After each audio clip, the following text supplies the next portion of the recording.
अस्सलाम वालेकुम, सुबह बखैर, गुड मॉर्निंग और आदाब अर्ज़ है। आप देख रहे हैं बाखबर सवेरा। मैं हूं आपके साथ मदीहा नकवी और मैं हूं अशफाक इसहाक सत्ती। उम्मीद है आप लोग खैरियत से होंगे, बिल्कुल ठीक ठाक होंगे, क्योंकि हम आपकी खैरियत नेक मतलूब चाहते हैं। और मदीहा नकवी इस वक्त चाय नोश फरमा रही हैं और मेरा कप न जाने इस वक्त कहाँ है, वहाँ है, लेकिन वो बाद में हमारे पास पहुंचेगा। तो जनाब आज मौसम है खुशगवार।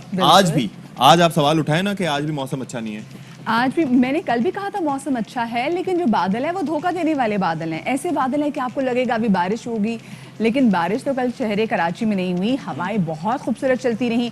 लाहौर शहर में कल बारिश होती रही। इस्लामाबाद में भी कल बहुत खूबसूरत मौसम था। कोयटा वाले थोड़ी बहुत शिकायत कर रहे थे कि थोड़ी बहुत वहाँ पे गर्मी है। और मौसम का बहुत सी चीज़ों में बहुत अमल दखल होता है, तकरीबन हर ही चीज़ में अमल दखल होता है। अगर हम आज की बात करें तो आज K2 पर एक अहम ऑपरेशन के लिए लोग मौजूद हैं, और वो ऑपरेशन है अली सतपारा और उनके जो साथी थे उनकी बॉडीज को निकालने के लिए। यानी कि आप सोचें फरवरी से वो लोग वहां पर मौजूद थे, और फिर ये है कि उन्होंने अपनी जान दे दी। ऑलमोस्ट 4 फरवरी को 4 फरवरी को 5 फरवरी को, क्योंकि सॉलिडारिटी डे है और उनका था कि वो कश्मीरी अवाम के नाम करेंगे जब वो K2 करेंगे। और सर्दियों में K2 सर करना बड़ा मुश्किल है, लेकिन ये नहीं हो सका। उसके बाद अली सतपारा के साथ उनके 2 साथी पब्लो मोहर और साथ में जॉन स्नोरी मौजूद थे।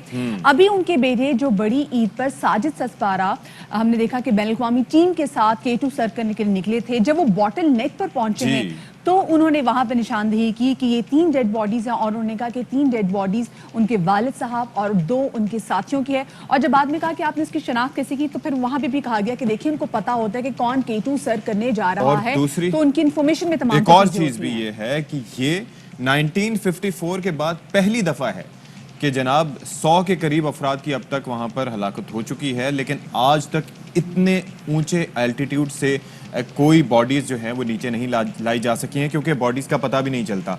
6 महीने 5 महीने 4 महीने गुजरने के बावजूद वो बॉडीज बर्फ में दबी हुई जरूर हैं, लेकिन वो मिल गई हैं। लेकिन उनको लाना बहरहाल एक मसला होगा, क्योंकि 8,200 मीटर से वो ऊपर हैं। जो हेलीकॉप्टर्स हैं आर्मी एविएशन की, उनकी जो सर्विस सीलिंग है वो 7,000 यानी कि 23,000 फीट तक है। और वहाँ पे जो मौसम है इट्स वेरी अनप्रेडिक्टेबल, जिस तरीके से हवा चलती है। लेकिन जहाँ पर उनकी जब डेड बॉडीज मिल गई तो अल्लाह करे जो उनकी जस्ते खाकी को वापस लाने की भी इंशाल्लाह तमाम तर इंतजामात अल्लाह पाक करे हो जाए। इस हवाले से बात करेंगे। कोविड बहुत बुरे तरीके से फैल रहा है। कराची में 26 की पॉजिटिविटी रेट हो गया है। पूरे पाकिस्तान में देखिए तो 7.8, हम दोबारा से 7 को चले गए। क्या करना चाहिए, क्या नहीं करेंगे तो सूरत हाल मजीद खराब हो जाएगी। इस हवाले से बात करेंगे, लेकिन पहले टॉप स्टोरीज।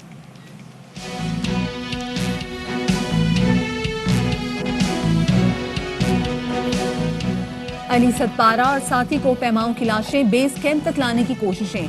फौजी हेलीकॉप्टर के जरिए स्लिंग ऑपरेशन किया जाएगा। कराची में कोरोना केसेस बढ़ गए। मुस्बत केसेस की शरह 26% से ज्यादा हो गई। मुर्तजा वहाब कहते हैं कि हालात यही रहे तो सख्त फैसले करना होंगे। जराइम की रोकथाम के लिए पुलिस का आसन इक़दाम। सिंध पुलिस के लिए बॉडी कैमरे खरीदने का फैसला अब होगा। दूध का दूध और पानी का पानी।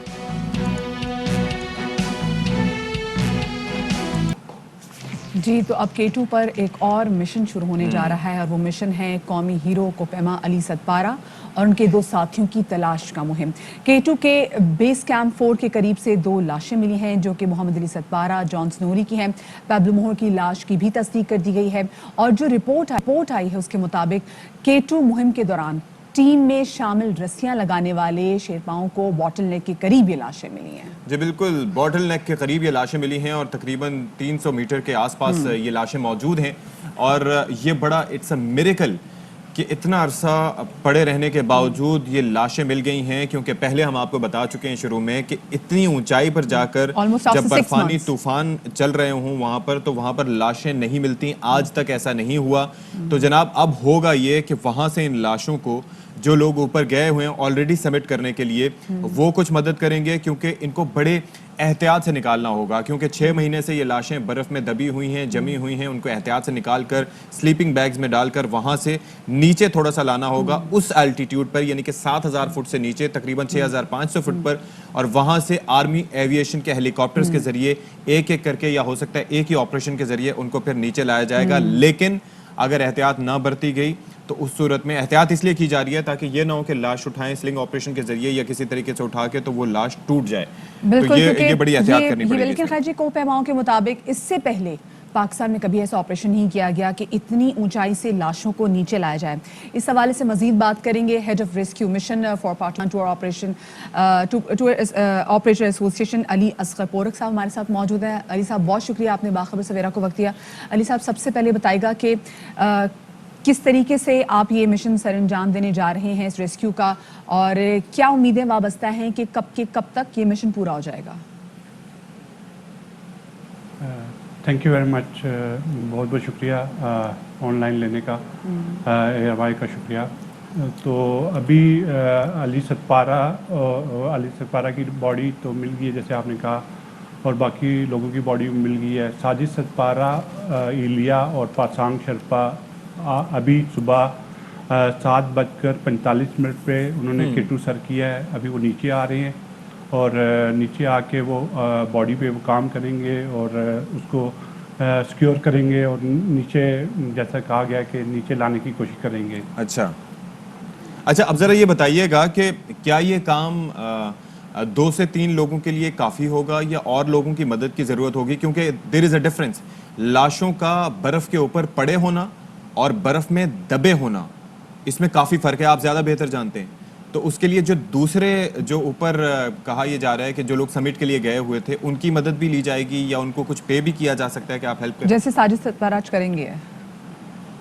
جی, وہ جی بی گورنمنٹ کافی ہیلپ کر رہی ہے اس سلسلے میں. انہوں نے ہمیں فری ہینڈ دیا ہوا ہے کہ اگر ایکسپینسز لگتے ہیں تو آپ ہائر کریں اور لاشوں کو نیچے لائیں, کیونکہ لاشیں ابھی برف سے برف ہو چکی ہیں تو اس کو ڈگ کرنا پڑے گا اور مختلف پوائنٹ پہ ہیں, ڈینجرس پوائنٹ پہ ہیں. تو ڈگ 8350 میٹر پہ ہیں لاشیں. جی جی, تو یہ بہت مثلا ریکارڈ ہائٹ ہے لاشوں کے ڈیڈ باڈی کی نا. تو ادھر سے نکالنا اور نیچے لانا ایک بڑا مشکل کام ہے. جیسے میں بتا رہے ہیں, جیسے کوپ ہم بھی بتا رہے ہیں کہ جی ایسا پاکستان کی ہسٹری میں کبھی بھی نہیں ہوا کہ ہم جا کے جو K2 سر کرنے کے لیے گئے ہوں یا جن کی وہاں پہ انفارچونیٹلی ڈیتھ ہوگی ان کی لاشوں کو واپس لے کے آئے گئے ہو. تو آپ ابھی بتا رہے تھے کہ کتنا ایسا درکار ہو سکتا ہے, 10 دن یا 10 دن سے زیادہ؟ نہیں, 10 سے 12 لوگوں کی مدد کی ضرورت ہے, کیونکہ وہاں پر تین لاشیں ہیں نا, ایک لاش نہیں ہے, 3 لاشیں ہیں. تو تینوں لاشوں کو لانے کے لیے مین پاور زیادہ ضرورت ہوگی. تو اگر ایک ایک کر کے بھی لائیں تو تقریباً کوئی 4 دن لگیں گے 6500 یا 7000 میٹر تک لانے کے لیے ان کو. اچھا سر صاحب, آپ نے ظاہر ہے کہ یہ ریسکیو مشن تو ہے لیکن ایسے الٹیٹیوڈ پہ باٹل نیک آپ کو پتہ ہے سب سے خطرناک حصہ ہوتا ہے, اور وہاں پر جو تنہا بھی جو جاتے ہیں خود اپنی جان کو لے کر, ان کے لیے بھی بڑے مسائل ہوتے ہیں, جن مسائل کا سامنا ساجد ستپارہ کو, علی ستپارہ کو اس سے پہلے کرنا پڑا تھا. تو اس وقت آپ نے کہا ہے کہ پہلی پرائرٹی یہ ہے کہ آپ اپنی جان کی بھی حفاظت کریں, کیونکہ وہاں پر ظاہر ہے کہ آپ اپنی حفاظت کر پائیں گے تو پھر یہ مشن بھی آپ انجام دے پائیں گے. جی سر, تقریباً آج 3 دن ہو گیا ان کو کیمپ 4 ہائی الٹیٹیوڈ میں نا. تو اتنا ٹائم ایٹ ڈیڈ زون میں رہنا بڑا مشکل ہوتا ہے, فرائڈ باڈی کا خطرہ ہوتا ہے اور باقی ویدر کا خطرہ ہوتا ہے. جی جی بالکل. تو ان کو جلدی سے جلدی یہ کام کرنا چاہیے. اگر وہ یہ کام ایک سیکیور پوائنٹ پہ لے آتے ہیں تو ٹھیک ہے, ورنہ وہ پھر باڈی کو سیکیور کر کے نیچے آئیں گے اور پھر نیچے سے ایک ٹیم بنا کے دوبارہ جانا ان کو چاہیے. چلیں ٹھیک ہے, بہت شکریہ جی. علی اصغر پورک صاحب ہمارے ساتھ موجود تھے, اور کیونکہ علی ساجد ستپارہ جو ایلیا اور پسنگ حاجی کے ساتھ جنہوں نے آج صبح K2 سر کر لیا ہے, جب وہ نیچے آئیں گے تو اس کے بعد پھر یہ آپریشن میں حصہ لینا شروع کریں گے. لیکن جیسے بے اشفاق آپ بھی بات کرے تو یہ بتا رہے تھے کہ اس آپریشن کے لیے 10 سے 12 لوگوں کا ہونا ضروری ہے, کیونکہ باٹل نیک پہ, اور باٹل نیک سب سے زیادہ یہاں پہ خطرناک ہے. جتنی بھی آپ ہائٹ بھی بتا رہے تھے, تو اس ہائٹ پہ جتنی دیر آپ زیادہ رکیں گے وہاں پہ ہیلوسینیشنز بھی, جہاں پہ آکسیجن کی کمی بہت زیادہ ہوتی ہے تو آف کورس ہیلوسینیشن بھی ہو سکتی ہے. हो सकता है वापस नीचे जाके ऊपर आना पड़े। एग्जैक्टली, और अपनी जिंदगी को बचाना जहाँ पर मुश्किल है वहां पर आपको उन लाशों को निकालना, एहतियात से डिग करना, यानी कि खोद के आप उन लाशों को निकालेंगे, तो इसके लिए जो दूसरे कोहपैमा ऊपर गए उनकी मदद की जरूरत होगी। बहुत मुश्किल काम है, लेकिन आई एम श्योर कि कमिटमेंट के साथ ये काम किया जा सकता है। मतलब जहाँ ये भी इतनी मुख्तलिफ चीज़ होगी तो अल्लाह करें इंशाल्लाह उनके जस्ते पाक जो है वो वापस उनके वतनों को ज़रूर जाए। अब जरा आगे बढ़ते हैं, कोविड की सिचुएशन के हवाले से बात करेंगे, क्योंकि कोविड की 4th वेव ऐसा लग रहा है कि पाकिस्तान को बहुत बुरे तरीके से हिट कर रही है। इस वक्त पाकिस्तान में अगर पॉजिटिविटी की शरह देखी जाए तो वो 7.8 है। पिछले 24 घंटों में 52,000 जो है वो कोविड के टेस्ट किए गए हैं, जिनमें से 4,000 से ज़्यादा अफराद का कोविड टेस्ट पॉजिटिव आया है, जो कि बहुत ज़्यादा तशवीशनाक बात है।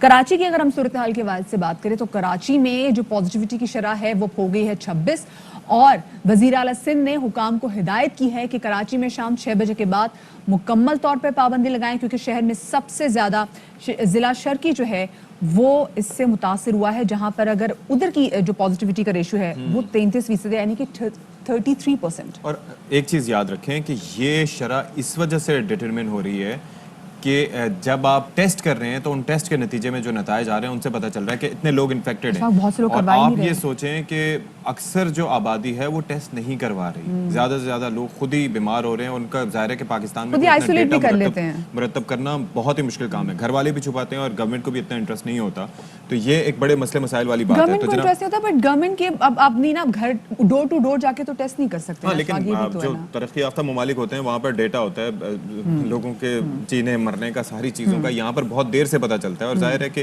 पूरा एक सिस्टम ही ऐसा है, तो उसमें किसी को क्या कसूरवार ठहराना, और हेल्थ केयर सिस्टम पे हमारी इन्वेस्टमेंट कितनी है ये भी सबके सामने ही है। बहरहाल, लेकिन गवर्नमेंट कोशिशें कर रही है, वफाकी सतह पर भी कोशिशें हो रही हैं, सिंध गवर्नमेंट की जानिब से भी पाबंदियों की धमकियां भी दी जाती हैं, लेकिन फिर कारोबार चलाने के हवाले से भी जाहिर है कि उनके कंसर्न होते हैं। मुर्तज़ा वहाब साहब इससे मुताल्लिक क्या कहते हैं, आपको जरा दिखाते हैं कि पिछले 24 घंटों में हमारे कराची में 26.3% पॉजिटिविटी रेशो। अगर सिचुएशन इसी तरह रही तो फिर सख्त फैसले करना होंगे। खुदारा ये मास्क पहनिए। मैं कहता हूँ जी वैक्सीनेट कराओ अपने आप को, तो कहते नहीं सर फला मसला हो जाएगा, फला मसला हो जाएगा, सर चिप लगा दी जाएगी। शहर में 27% पॉजिटिविटी का तनासुब है। कोविड के केसेस बढ़ रहे हैं, अस्पताल चौक हो रहे हैं। कोविड के केसेस मुसलसल बढ़ रहे हैं और अस्पताल चौक हो रहे हैं। इसी वाले से मजीद तफसीलात जानेंगे कि कराची में अस्पतालों की क्या सिचुएशन है। हमारे नुमाइंदे अनवर खान हमारे साथ मौजूद हैं। अनवर, ये बताएगा कि क्या सिचुएशन इस वक्त कराची के अस्पतालों की? जी देखिए मारिया, कोविड की जो चौथी लहर है वो इंतहाई ख़तरनाक साबित हो रही है। माहिरीन के मुताबिक अगर हम अस्पतालों की बात करेंगे तो इस वक्त कराची के जिना अस्पताल, सिविल अस्पताल समेत जो है वो इंडस अस्पताल और तमाम अस्पतालों अगर हम ले लेंगे तो उसके अंदर ICU, HDU और तमाम के तमाम जो कोविड वार्ड है उनके अंदर गुंजाइश जो है मुकम्मल तौर पर जो है वो ख़त्म हो चुकी है। और अब सूरत हाल ये है कि अगर हम नए बेड लगा देते हैं इंतज़ामिया के मुताबिक, डॉक्टर CB जमाली से हमारी बात हुई थी कि हमारे पास ये गुंजाइश मौजूद है कि हम इनके अंदर इजाफी बेड लगा दें। मसला इजाफी बेड लगाने का नहीं है, वो ये कहती हैं कि अगर हम इजाफी बेड लगा दें 70 से 150 तो ये तकरीबन जो लोगों की बद एहतियाती है उसके नतीजे के अंदर ये 70 से 150 वोट कम बेश 1 से 1.5 घंटे में ये बेड ही भर जाएंगे। तो सूरत हाल बिल्कुल ये है कि ये दो तीन चीज़ें हैं कि इंतज़ामी तौर पर जो SOPs फॉलो करने के लिए किया जाता है वहाँ पर कोऑर्डिनेशन की कमी नज़र आती है। इंतज़ामिया जिस एतबार से उस पर अमल दरामद करवाना चाहती है, जिस तरह लोगों को हिरासत किया जाता है, तो वो अमल जो लोगों के अंदर एक नफरत पैदा करता है। और साथ साथ वैक्सीनेशन के हवाले से वफाकी हुकूमत, NCOC और सूबाई हुकूमत ने बेहतरीन इक़दाम किए हैं। वो इक़दाम काबिल सताइश हैं वफाकी और सूबाई हुकूमत के। एक ज़िम्मेदारी आपकी भी है, मेरी भी और शहरियों की भी है। अब सरकारी मुलाजमीन की अगर बात की जाएगी तो उन्होंने एक वैक्सीन लगवा ली है, उसके बाद हुक्काम ये बताते हैं कि बड़ी तादाद में ऐसे सरकारी मुलाजिम सूबा सिंध के जो कि दूसरी वैक्सीन नहीं करवा रहे हैं, उनकी सैलरी रेगुलर हो गई है, तो उन्होंने इसको छोड़ दिया है। ये जो बद एहतियाती हो रही है, इसके नतीजे के अंदर अस्पतालों के अंदर सूरत हाल ख़राब हो रही है। कराची के तमाम सरकारी अस्पतालों के अंदर अब तमाम के तमाम वार्ड्स के अंदर, कोविड वार्ड्स के अंदर, वो निजी हो या सरकारी हो, किसी किस्म की कोई गुंजाइश मौजूद नहीं है। और जो वायरस है वो बड़ी तेज़ी से फैल रहा है। तो इस तमाम सूरत हाल के अंदर शहरी अपनी जिम्मेदारी अदा करें। अगर शहरी अपनी जिम्मेदारी अदा नहीं करते हैं तो सूरत हाल खतरनाक से ज़्यादा खतरनाक हो सकती है। ठीक है जी, बहुत शुक्रिया अनवर खान, हमें आगाह कर रहे थे। अब इसी पर बात कर लेते हैं। डॉक्टर नौशीन हामिद हमारे साथ मौजूद हैं। अस्सलाम वालेकुम डॉक्टर साहिबा, और बहुत शुक्रिया आपने बाखबर सवेरा के लिए वक्त निकाला। ये जो केसेस हैं अचानक हम ये देख रहे हैं कि रैपिड इंक्रीज है। वज़ीर आज़म साहब तो इस हवाले से वार्न कर रहे थे, लेकिन कराची की हम बात करें तो 26% से ज़ायद जो पॉजिटिविटी की शरह है वो हो गई है। कितनी कंसर्निंग है ये? جی بالکل میں سمجھتی ہوں اس وقت ڈیلٹا ویریئنٹ جو ہے وہ پوری دنیا کے لیے اس کو ڈکلیئر کر دیا گیا بگیسٹ رسک، اور اس کو WHO نے ویریئنٹ آف کنسرن بھی لیبل کر دیا ہے، تو جس کا مطلب ہے کہ یہ بہت زیادہ ایک فکر مندی کی بات ہے، اور انفارچونیٹلی اس وقت پاکستان میں جتنے کیسز ہیں ان میں سے 70% جو ہے وہ ڈیلٹا ویریئنٹ کے پروو ہو رہے ہیں، اور اس کا سب سے زیادہ ہم دیکھ رہے ہیں کہ جو سرج ہے وہ کراچی میں ہمیں نظر آ رہا ہے، اور بالکل یہ اس وقت بہت زیادہ فکر مندی کی بات ہے، اور میں سمجھتی ہوں کہ جو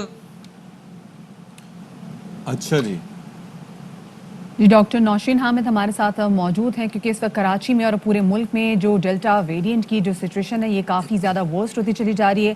صرف کراچی میں ہی 26% پازیٹیوٹی کے ریشے ہے. ڈاکٹر نوشین حامد ایک بار پھر سے ہمارے ساتھ موجود ہیں. ڈاکٹر صاحب یہ بتائے گا کہ ابھی جیسے ہم کراچی میں صورتحال دیکھ رہے ہیں، مرتضیٰ وہاب تو یہ کہہ رہے تھے کہ یہاں پہ ہاسپٹل چوک کر گئے ہیں، پورے ملک میں ہم دیکھ رہے ہیں کہ کیسز تیزی سے بڑھ رہے ہیں. خدا نہ خواستہ اگر کیسز بہت زیادہ بڑھ گئے تو پھر کیا حکومت کو اقدام لینے پڑیں گے یہاں پر؟ دیکھیں جی اس وقت NCOC جو ہے وہ پوری طرح سے تعاون کر رہی ہے، اور 500 آکسیجنیٹڈ بیڈز جو ہیں وہ NCOC کے تعاون سے کراچی کے ہاسپٹلز میں ان کی تعداد 500 بیڈز کی جو ہے وہ ایڈ کی جا رہی ہے. ٹھیک ہے. اور اس کے علاوہ میں سمجھتی ہوں کہ جو ویکسینیشن ہے اس کو زیادہ ریمپ اپ کیا جا رہا ہے، ان کو زیادہ سے زیادہ ویکسینیشن پرووائڈ کی جا رہی ہے، کیونکہ جس طرح میں کہہ رہی تھی کہ ویکسینیٹڈ لوگ تو ایٹ رسک ہوتے ہیں مگر ان میں ڈیزیز کی سیویرٹی بہت کم ہوتی ہے جی، اور ہاسپٹلائزیشن کی ضرورت نہیں پڑتی، مگر ان ویکسینیٹڈ لوگ تو بہت زیادہ ایٹ رسک ہیں اور وہ سیریس ڈیزیز اس میں. اچھا ڈاکٹر صاحب اس وقت اگر ہم نمبرز کی بات کریں، لیٹس ٹاک اباؤٹ نمبرز، کہ اس وقت کتنی ویکسینز جو ہیں وہ درآمد کی جا رہی ہیں، کتنی ویکسینز ملنے والی ہیں اور کون کون سی ویکسینز آ رہی ہیں، اگر ہم نمبرز کی بات کریں، اور اب ٹارگٹ کیا ہوگا پر ڈے جو کتنے لوگوں کو ویکسینیٹ کیا جائے گا؟ دیکھیں الحمدللہ ہم لوگ 6 لاکھ پلس کا ٹارگٹ جو ہے وہ ٹچ کر چکے ہوئے ہیں، اتنی کیپیسٹی ہمارے پاس ہے اور اس کو مزید بڑھائی جا رہی ہے.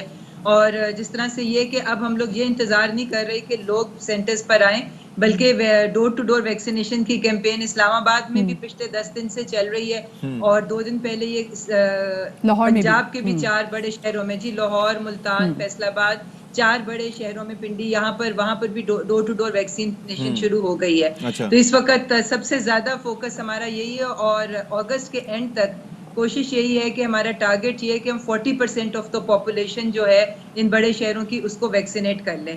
اور اس وقت ہمارے پاس ماڈرنا بھی موجود ہے، فائزر بھی موجود ہے، ایسٹرازینیکا بھی، یہ وہ ویکسینز ہیں جو باہر جانے والے لوگ ہیں ان کی ریکوائرمنٹ ہے، تو ان کے لیے بھی یہ موجود ہے، اور جو لو امیونٹی کے لوگ ہیں ان کے لیے. اور باقی جو اچھا ڈاکٹر صاحب از دیر اینی چانس، کیونکہ دیکھیں دنیا جہان میں اب امیونٹی بوسٹرز بھی لگنا شروع ہو گئے ہیں، سو وہ لوگ جن کو آلریڈی یہاں پہ ویکسین لگ چکی ہے اور فلی ویکسینیٹڈ، کیا ان کو امیونٹی بوسٹرز لگ سکتے ہیں؟ کیا کچھ ایسا پلان بھی کیا جا رہا ہے؟ جی بالکل، دیکھیں اس وقت فرسٹ پریورٹی تو یہی ہے کہ سب لوگ پہلے جو ہے وہ اپنی بیسک ویکسینیشن کو پوری کر لیں، اور جیسے ہی جو اس وقت دنیا میں سارے کلینکل ٹرائلز ہو رہے ہیں اس میں اگر بوسٹر ڈوز کی ہمیں پازیٹیو رپورٹس آتی ہیں تو انشاءاللہ اس کا. تو ڈاکٹر صاحبہ جو لوگوں کا یہاں پر انٹرسٹ لیول ہم دیکھ رہے ہیں کہ ایک ڈوز کے بعد وہ بھاگ جاتے ہیں، تو کیا ایسا ہو سکتا ہے کہ ماہرین صحت بھی یہ تجویز دے رہے ہیں کہ سنگل ڈوز ہی لگا دی جائے، زیادہ تر تجویز کیا جا رہا ہے، ایسا کچھ سوچ رہے ہیں آپ لوگ؟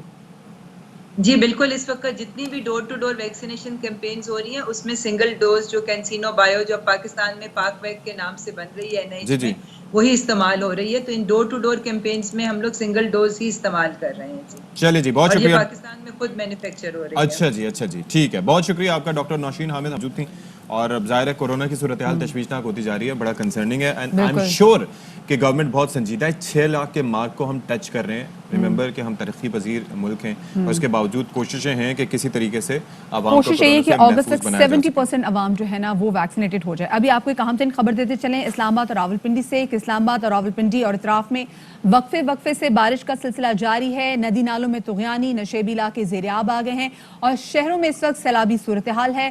راولپنڈی کے نالہ میں پانی کی سطح میں اضافے کا سلسلہ بھی جاری ہے. انتظامیہ نالوں سڑکوں کی صفائی میں مصروف ہے، یہ کہنا ہے ڈپٹی کمشنر اسلام آباد کا. اب تو پاک فوج بھی پہنچ گئی ہے وہاں پر جناب. ریسکیو ورک ہو اور پاک فوج جو ہے وہ اپنی ذمہ داریاں ادا نہ کرے، یہ کیسے ممکن ہے؟ بابر ملک ہمارے ساتھ موجود ہیں، ان سے تفصیلات جانتے ہیں. بابر، کیا صورتحال ہے اس وقت وہاں پر، کیا دیکھ رہے ہیں مناظر آپ؟ دیکھیں اچانک یہ موسلادھار بارش، پہلے ہلکی بارش تھی لائٹ، پھر اچانک یہ موسلادھار بارش شروع ہوئی ہے دارالحکومت اسلام آباد میں. پہلے تو اس نے وہاں پہ تباہی مچائی اور پھر یہ پانی نالا لئی کا یہاں پہ آیا اور اب راولپنڈی کے اس نالا لئی میں پانی کی سطح 17 فٹ تک پہنچ چکی ہے. یوں ندی نالوں میں تو گیا نہیں ہے. دارالحکومت اسلام آباد کے پوش علاقوں میں بہت زیادہ تباہی مچی اور یہ بتایا جا رہا ہے کہ یہ پانی جو ہے مختلف اطراف سے ہوتا ہوا نالا لئی میں بھی داخل ہوگا. یوں راولپنڈی اور اسلام آباد کے مختلف علاقوں میں پاک فوج کے دستے پہنچ چکے ہیں. ہائی الرٹ کیا گیا ہے، خطرے کے سائرن بجائے گئے ہیں. اندرون شہر راولپنڈی کے اندرون شہر صورتحال بہتر ہے، لیکن اس وقت پاک فوج ریسکیو 1122 اور واسا ایم ڈی واسا اور دیگر ٹیمیں جو ہیں وہ نالا لئی کے اطراف کی صورتحال پر نظر رکھے ہوئے ہیں. نالا لئی ٹھیک ہے، نالا لئی کی صورتحال پر نظر رکھے ہوئے. اور بالکل جی، یہاں پہ ہم صورتحال ہم دیکھ رہے ہیں کہ راولپنڈی اور اسلام آباد دونوں میں بارش ہو رہی ہے اور ابھی آپ اشفاق کے مناظر اپنے ناظرین کو دکھائیں گے کہ یہ گاڑیاں یہاں پہ بہ رہی ہیں. یہ سیکیورٹی کا باکس ہے ساتھ میں جو اپنے ناظرین کو دکھائیں گے. ایک طرف آپ گاڑی دیکھ سکتے ہیں، دوسری جانب یہ سیکیورٹی کا باکس جو کہ بہتا ہوا اس پانی کے سیلابی ریلے کے ساتھ جا رہا ہے. اسلام آباد میں کیا صورتحال ہے یہ ہم اپنے نمائندے سے جانیں گے. اللہ کرے جناب یہاں پر جو ہے صورتحال ہے وہ بہتر ہے، لیکن ابھی جو سچویشن ہے وہ آپ کے سامنے. اللہ پاک یہاں پر امن کرے. ذوالقرنین ہمارے ساتھ موجود ہے. ذوالقرنین آپ ذرا بتائیے گا کہ اسلام آباد میں جو سچویشن ہے یہ بڑی کنسرننگ ہے. یہ مناظر اس سے پہلے ہم نہیں دیکھ پائے اور ابھی یہ دیکھنے کو مل رہے ہیں. یہ مجھے بتائیں کہ یہ اسلام آباد کے جو کورنگ نالا ہے یا دیگر جو نالے ہیں ان کی کیا سچویشن ہے؟ دیکھیں اس وقت جو یہ فوٹیج بھی آپ دیکھ سکتے ہیں یہ E11 کی ہے. ایک پروفیشنل ہاؤسنگ سوسائٹی ہے، ملٹی پروفیشنل. یہ وہاں کی فوٹیج ہے جہاں پر گاڑیاں بھی بہ کے جا رہی ہیں. ڈپٹی کمشنر سے ہماری بات ہوئی ہے، ان کا یہ کہنا ہے کہ کچھ علاقوں میں صورتحال کو بہتر کیا ہے، باقی جو ایریے ہیں وہاں پر ریسکیو ٹیمیں بھی بھجوا دی گئی ہیں اور کوشش کی جا رہی ہے. لیکن کیونکہ مسلسل بارش بھی ہو رہی ہے جس کی وجہ سے مشکلات کا سامنا ہے.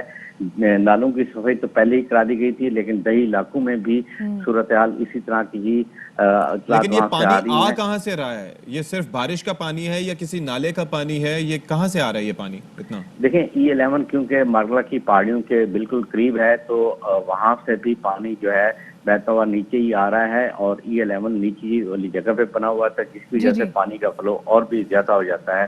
تو وہاں بارش کی جو شدت ہے وہ زیادہ ہے جس کی وجہ سے وہاں پر صورتحال ایسی ہے جو ہم نے کبھی اسلام آباد میں نہیں دیکھی. اب ہم ذرا آپ کو ذرا بڑے ویو کے ساتھ دکھاتے ہیں کہ اس وقت سچویشن کیا ہے. پوری کی پوری جو گاڑیاں ہیں وہ اس پانی کے اندر وہ سیلابی ریلے کے اندر ڈوبی ہوئی. صرف ایک گاڑی نہیں ہے بلکہ دیکھیں ایک گاڑی تو پوری کی پوری ڈوب گئی ہے. یہ E11 کا علاقہ ہمارے نمائندے ذوالقرنین جو بتا رہے. ذوالقرنین یہ بتائیے کہ کیا صرف اسی علاقے کو خطرہ ہے یا اسلام آباد کے دوسرے علاقوں کو بھی خطرہ ہو سکتا ہے اس میں؟ یہ جو اس وقت جب لاسٹ بارش ہوئی تب بھی E11 میں یہی صورتحال تھی اور اسلام آباد کے باقی دیگر جو علاقے ہیں وہ ٹھیک ہیں کیونکہ وہ اونچائی پر بھی ہیں تو اس کی وجہ سے وہاں پہ جو ڈرینیج کا سسٹم ہے وہ بھی ٹھیک ہے. E11 کیونکہ ابھی مزید بن بھی رہا ہے تو اس کی وجہ سے بھی کھدائی وغیرہ بھی چلتی ہے تو اس کی وجہ سے پانی اور زیادہ بھر جاتا ہے. جو باقی دیگر جو دیہی علاقے ہیں جہاں بات کریں کورنگ نالے کی بات کریں، باراکو کی بات کریں، سیالہ کی بات کریں تو وہاں پر بھی صورتحال اسی. اچھا ذوالقرنین یہ نالا سواں اور جس طرح سے میں نے کورنگ نالے کا آپ کو پوچھا اور راول ڈیم کی کیا سچویشن ہے بارش کے بعد، اسپل ویز کی کیا سچویشن ہے؟ کیا اسپل ویز کھولے جائیں گے نہیں کھولے جائیں گے؟ ہو کیا رہا ہے وہاں پر؟ جی اس حوالے سے انتظامیہ سے بات ہوئی ہے. ان کا یہ کہنا ہے کہ ابھی جو راول ڈیم کے اسپل وے کھولنے کے حوالے سے فیصلہ نہیں ہوا کیونکہ ابھی وہاں پر گنجائش موجود ہے.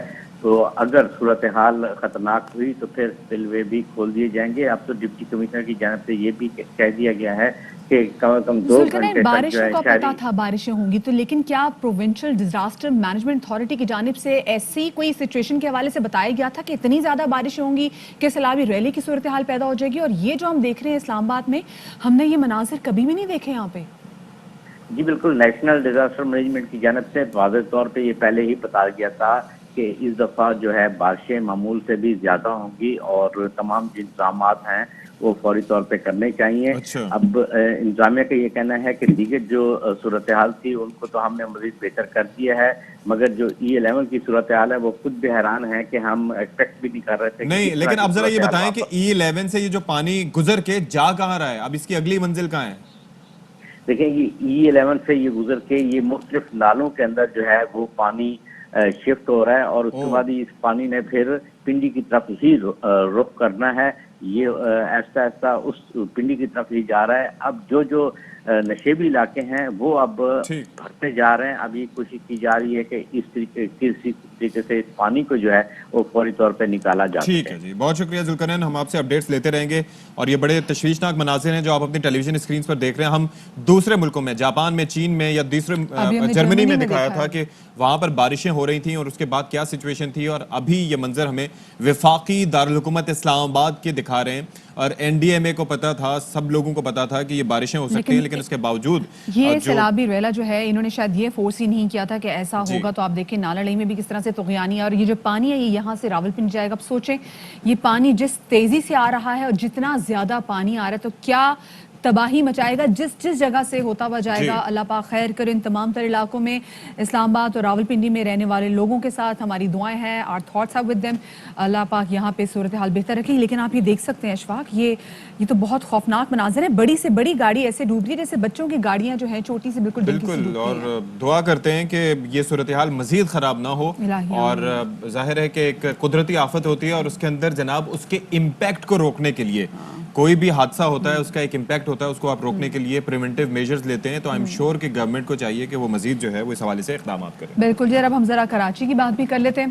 کراچی میں جوبلی کلاتھ مارکیٹ سے تجاوزات کے خاتمے کی تیاریاں مکمل کر لی گئی ہیں اور آج تجاوزات کے خاتمے کے لیے آپریشن بھی کیا جائے گا. اور اس تمام تر صورتحال پر بات کرنے کے لیے ہمارے ساتھ موجود ہیں اے آر وائی نیوز کے نمائندے آصف خان. آصف، یہ بتائے گا کہ کیا مشین یہاں پر پہنچا دی گئی ہے؟ آپریشن کا آغاز کب تک ہوگا؟ جی بالکل، اس وقت میں جوبلی کلاتھ مارکیٹ میں موجود ہوں جس کو آج مسمار کیا جائے گا اور یہ کہا جا رہا ہے کہ یہاں پر جو ہے وہ آپریشن کیا جائے گا. ڈپٹی کمشنر ساؤتھ کی جانب سے اس کی نگرانی کی جائے گی جبکہ صبح 11 بجے اس کا آغاز ہوگا. اس وقت صورتحال یہ ہے کہ جوبلی کلاتھ مارکیٹ کے جو دکاندار ہیں ان کی جانب سے اپنا سامان جو ہے وہ یہاں سے منتقل کیا جا رہا ہے. اور یہاں پہ جو دکاندار ہیں ان کا کہنا یہ ہے کہ ان کو پہلے سے آگاہ نہیں کیا گیا. پہلے ان کو یہ کہا گیا تھا کہ دکانیں آج سے کھولی جائیں گی اور ایک دم سے جو ہے وہ رات کو یہ نوٹیفیکیشن جاری کیا گیا کہ آج اس آپریشن کا آغاز ہوگا. تو دکانداروں کا کہنا یہ ہے کہ وہ پہلے سے تیار نہیں تھے، نہ ہی انہیں پہلے سے آگاہ کیا گیا. ساتھ ساتھ تاجروں کی جانب سے بھی کہا گیا ہے کہ جو دکاندار ہیں ان کو بھی متبادل جگہ فراہم کی جائے. فی الحال یہاں پر آپریشن کا فیصلہ کیا گیا ہے. جوبلی کلاتھ مارکیٹ ہے جہاں پر 160 سے زائد دکانیں ہیں جہاں پر جو ہے وہ آج آپریشن کیا جائے گا. ڈپٹی کمشنر ساؤتھ ہیں جن کی نگرانی میں یہ آپریشن کیا جائے گا. صبح 11 بجے اس کا آغاز ہوگا. ساتھ ساتھ جو ہے وہ پولیس کی نفری کو بھی یہاں پر طلب کیا گیا ہے، رینجرز کی نفری کو بھی یہاں پر طلب کیا گیا ہے. ہیوی مشینری یہاں پر پہنچیں گی اور پھر اس کے بعد جو ہے وہ آپریشن کا آغاز ہوگا. فی الحال جو دکاندار ہیں وہ اپنا سامان جو ہے وہ یہاں سے نکال رہے ہیں. جی، تو آصف خان ہمیں تمام تر صورتحال سے آگاہ کر رہے تھے کہ کس طریقے سے آپریشن کی تیاریاں مکمل ہیں. We'll take a break here اور بریک کے بعد دوبارہ آتے ہیں.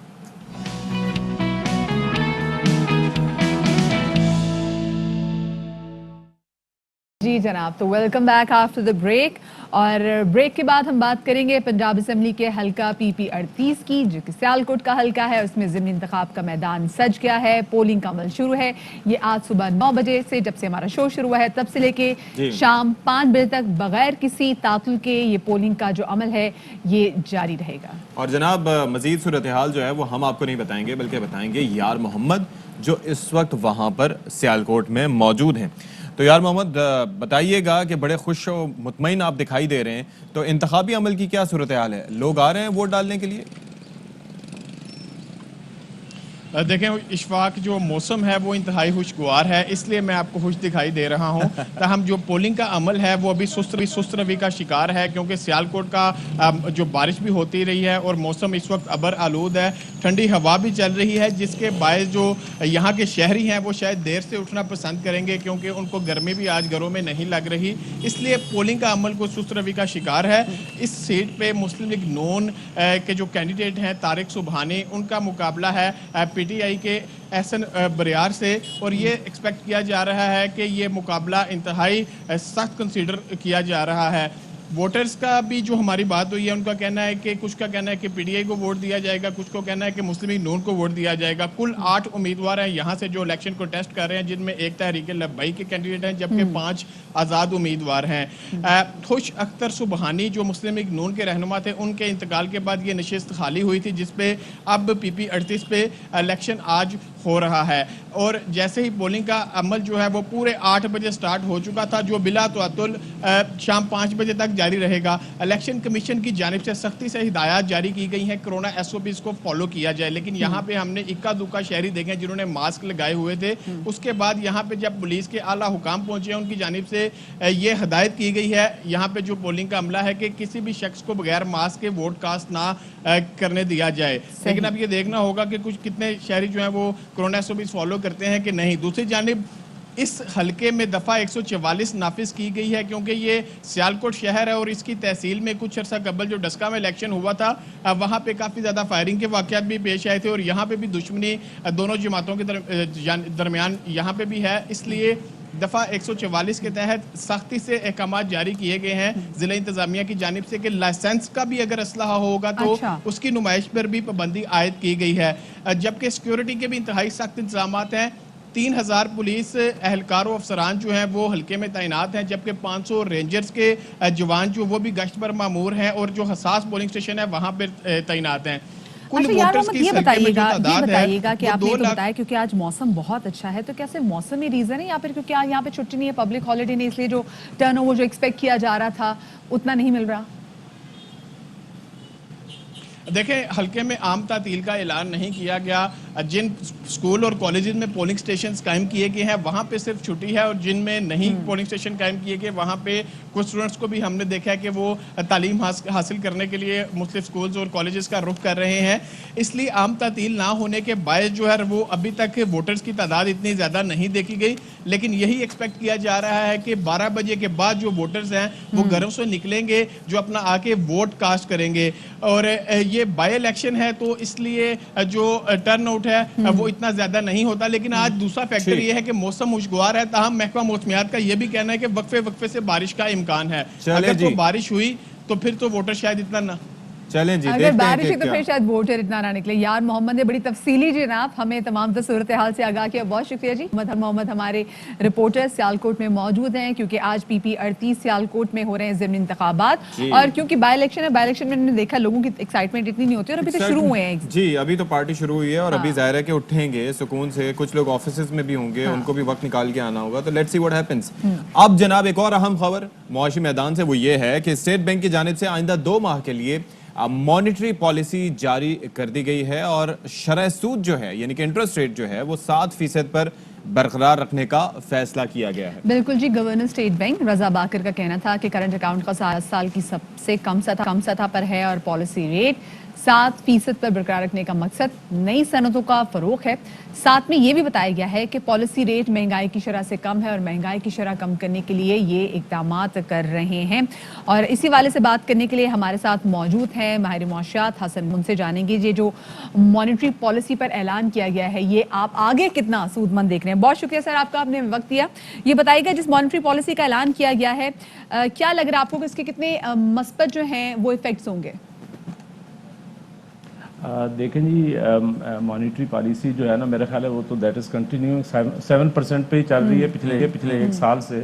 اور اس میں ڈیفینیٹلی میرا خیال ہے کہ یہ جو کووڈ کے دن ہیں ان دنوں میں 7% پہ لانا ایک بڑی اچھی گورنمنٹ پالیسی تھی اور اسٹیٹ بینک کی پالیسی تھی. لیکن میں یہ سمجھتا ہوں کہ اس میں کوئی 1-2% اور بھی نیچے آ جاتا تو ہماری جو بزنس ہے, انڈسٹری ہے اور ہمارا جو لارج اسکیل مینوفیکچرنگ ہے اور بہتر پرفارم کر سکتا ہے اگر اس کو تھوڑا سا اور بھی نیچے لایا جائے. لیکن اٹ ڈیپینڈز آن دی وہ جو مانیٹری کمیٹی بنی ہوئی ہے وہ ظاہر ہے سوچ سمجھ کے فیصلے کرتے ہیں. لیکن میرے خیال میں 7% از اے گڈ ڈیسیجن, لیکن اس کو تھوڑا سا اور نیچے لائیں تو اور زیادہ بہتر اچھے ریزلٹس مل سکتے ہیں. اچھا لیکن ظاہر ہے آپ کو پتا ہے کہ جب شروع میں کووڈ-19 آیا تھا تو اس وقت جو مطالبہ تھا وہ یہ تھا کہ جناب سنگل ڈیجٹ میں لایا جائے, ٹھیک ہے, کیونکہ اس وقت 10% سے بھی زیادہ تھی. اب یہ ہے کہ جناب اب وہ سنگل ڈیجٹ میں آ گئی ہے تو اب آپ کہہ رہے ہیں کہ مزید نیچے 7 سے بھی نیچے لے آئیں, تو اس سے آپ نہیں سمجھتے کہ گورنمنٹ کے لیے مینیج کرنا مشکل ہو جائے گا یا پھر بھی چیزیں مینیج ہو جائیں گی ایزیلی؟ نہیں میرا خیال ہے کہ جی اس میں کوئی ایسی کنفیوژن والی بات نہیں ہے. دیکھیں جو ڈیولپڈ ورلڈ تھی انہوں نے کیا کیا کووڈ کے دنوں میں, وہ تو 0% پہ لے کے آ گئے, اور جاپان جیسے کنٹری نے, تو ہم اس کو کمپیئر نہیں کر سکتے, لیکن جاپان تو مائنس میں چلا گیا, اور ہمارے جیسے ملکوں میں جہاں پہ ہمیں تھوڑا سا ایک وقفہ ملا اکانومی کو بہتر کرنے کا, تو آلریڈی بہت زیادہ تنقید بھی ہو رہی تھی کہ یہ جو 12-13% ہے وہ بالکل میرا خیال ہے نقصان دہ تھا ہماری اکانومی کے لیے. یہ بہت بہتر ڈیسیجن ہوا کہ اس کو نیچے لے کے آگے, it was a very good decision. لیکن اس میں اور بہتری کی گنجائش ہے. میرا یہ خیال ہے کہ ہمارے جو فائنانس منسٹر صاحب ہیں وہ بھی اس چیز کو کہیں نہ کہیں دیکھ رہے ہیں, اور گورنمنٹ آف پاکستان بھی دیکھ رہی ہے. اسٹیٹ بینک کی اپنی ایک انڈیپینڈنٹ پالیسی ہے, لیکن اس میں میں being an economist I consider کہ اس کو تھوڑا سا اگر یعنی 6% یا 5.5% پہ لے کے آ جائیں تو اور بہتری کا امکان ہے, اور ہمارا بزنس اور بہتر ہو سکتا ہے. صحیح. اچھا بیگ صاحب, بڑے اور اچھے اعلانات بھی کیے گئے ہیں. جو مانیٹری پالیسی جس کو اناؤنس کیا گیا ہے, اس میں گورنر اسٹیٹ بینک یہ بھی کہتے ہیں کہ چھوٹی درمیانی صنعتوں کے اثاثے گروی رکھے بغیر قرضے کی اسکیم بھی لا رہے ہیں. تو جو یہ قدم ہوگا یہ کتنا کارگر ثابت ہوگا؟ نہیں, یہ ایک اچھا ڈیسیجن ہے, لیکن میں آپ کو بتاؤں کہ اصل میں یہ جو ری فائنانسنگ اسکیمز ہیں یہ بیسیکلی بڑی ضروری ہیں, اور اسٹیٹ بینک نے آلریڈی جو یعنی ان کا آرڈیننس آیا ہے اور باقی چیزیں آئی ہیں, تو اس میں ایک چھوٹا سا ایشو یہ ہے کہ اگر آپ ٹوٹلی اس طریقے سے یعنی ہر چیز کو وہ کر دیں گے, مارکیٹ کے رحم و کرم پہ چھوڑ دیں گے, تو ہمارے جیسے ڈیولپنگ کنٹریز جو ہیں اس میں ایک ایشو ہے کہ وہاں پہ ہمیں کہیں نہ کہیں انٹرونشن کرنی پڑتی ہے پالیسی لیول پہ, اور وہ سینٹرل بینک جو ہے وہ ایک پیوٹل رول پلے کرتا ہے. اس کی وجہ یہ ہے کہ وہی مانیٹری پالیسی کو بیسیکلی گورن کر رہا ہوتا ہے. تو اس میں یہ اپنی جگہ پہ امپورٹنٹ ہوگا جو رضا باقر صاحب نے کہا ہے, لیکن اس میں اور بہتری کی گنجائش تھی جو ہونی چاہیے, اور اس کو بالکل ٹوٹلی یعنی مارکیٹ فورسز پہ نہیں رکھنا چاہیے. ہمیں کہیں نہ کہیں گورنمنٹ لیول پہ ہمارے جیسے ڈیولپنگ کنٹریز کو ضرورت ہوتی ہے کہ ہم کہیں نہ کہیں پالیسی انٹرونشن کریں, تاکہ جو غریب لوگ ہیں یا جو مارکیٹ ہے, جو ہماری اکانومی ہے, وہ بہتر پرفارم کر سکے. ٹھیک ہے جی, بہت شکریہ. حسن بیگ صاحب ہمیں بتا رہے تھے, وہ کہتے ہیں کہ جناب مزید کم کرنا چاہیے, اس سے حکومت کے لیے فائدہ ہی ہوگا, اور خاص طور پر انڈسٹریز کو بھی اس سے فائدہ پہنچا. بالکل جی, اب لے لیتے ہیں چھوٹی بریک, یہاں پہ بریک کے بعد ملتے ہیں.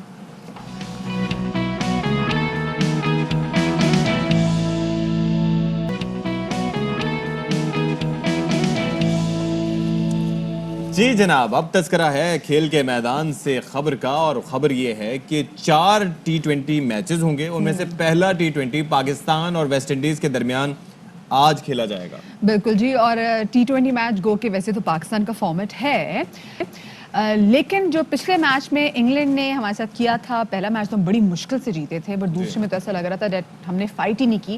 سو دعا یہ کہ اس T20 میچز میں, بیکاز ہم نے دیکھا بابر اعظم ہی از ویری پازیٹیو, کافی زیادہ ہوپ فل بھی نظر آ رہے ہیں کہ انشاءاللہ دس ٹائم ٹیم بہت اچھا پرفارم کرے گی.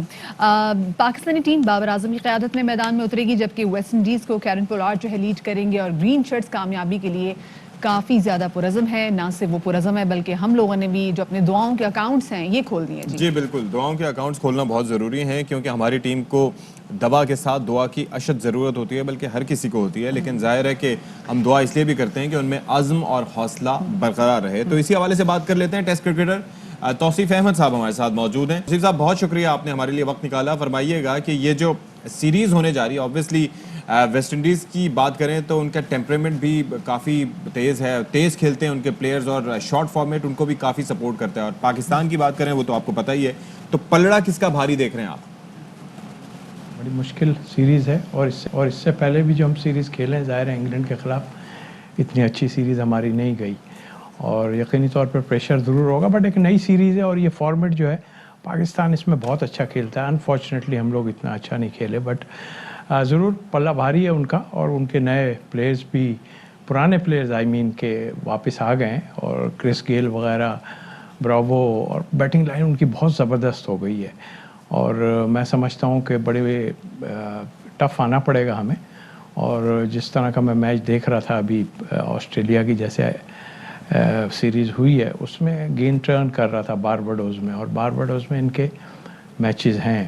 تو اس لحاظ سے میں سمجھتا ہوں کہ اسپنرز کا کام ہوگا اس میں ضرور.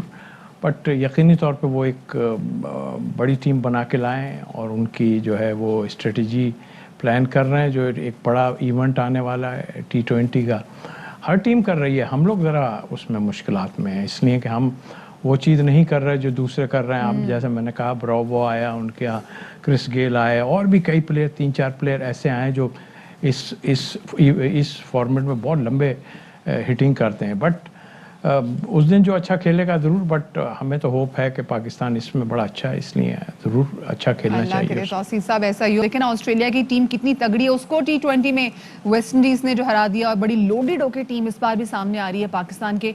सो आपको क्या लगता है कि कौमी टीम को किस शोबे में ज़्यादा तवज्जो देना होगी? देखिए, एक ही मुश्किलात हमें आ रही हैं मिडिल ऑर्डर में, और यकीनी तौर पे बाबर और रिजवान रन ज़रूर कर रहे हैं, बट हर टीम जैसे मैंने कहा बना रही है अपने आगे इवेंट के लिए बड़े, तो हमें भी कुछ देखना पड़ेगा. ट्राई करके देखें. आप आजम खान को 5 नंबर खिला रहे हैं, या वहाँ का बेकार प्लेयर है बिल्कुल, वहाँ नहीं खेल सकता, वहाँ जाके क्या करेगा. वो एक आजम की बात नहीं कर रहा है, इसके अलावा मैं बात कर रहा हूँ. सब लोग चेंजेस करके देख रहे हैं ना. तो ये टूर्नामेंट आने से पहले, बड़ा इवेंट आने से पहले, ट्रॉफी, हमें भी कुछ चेंजेस करनी चाहिए. मसलन जैसे शर्जील वहाँ पे मौजूद हैं, और फ़खर जो है वो नीचे जाके खेल रहे हैं. मैं नहीं समझता कि फ़खर जो है उन्हें नीचे खेलना चाहिए. तो चेक करके देख लें. आप शर्जील को खिलाएं, फ़खर को खिलाएं. आप कह रहे हैं कि जी वो दोनों रन्स कर रहे हैं, तो वो तो ठीक है, हमें भी पता है दो ही आदमी रन्स कर रहे हैं, रिजवान और जो है बाबर कर रहे हैं. बट आपको कुछ तो चेंजेस करनी पड़ेगी इवेंट से पहले. और सारी टीमें जो हैं वो बना रही हैं.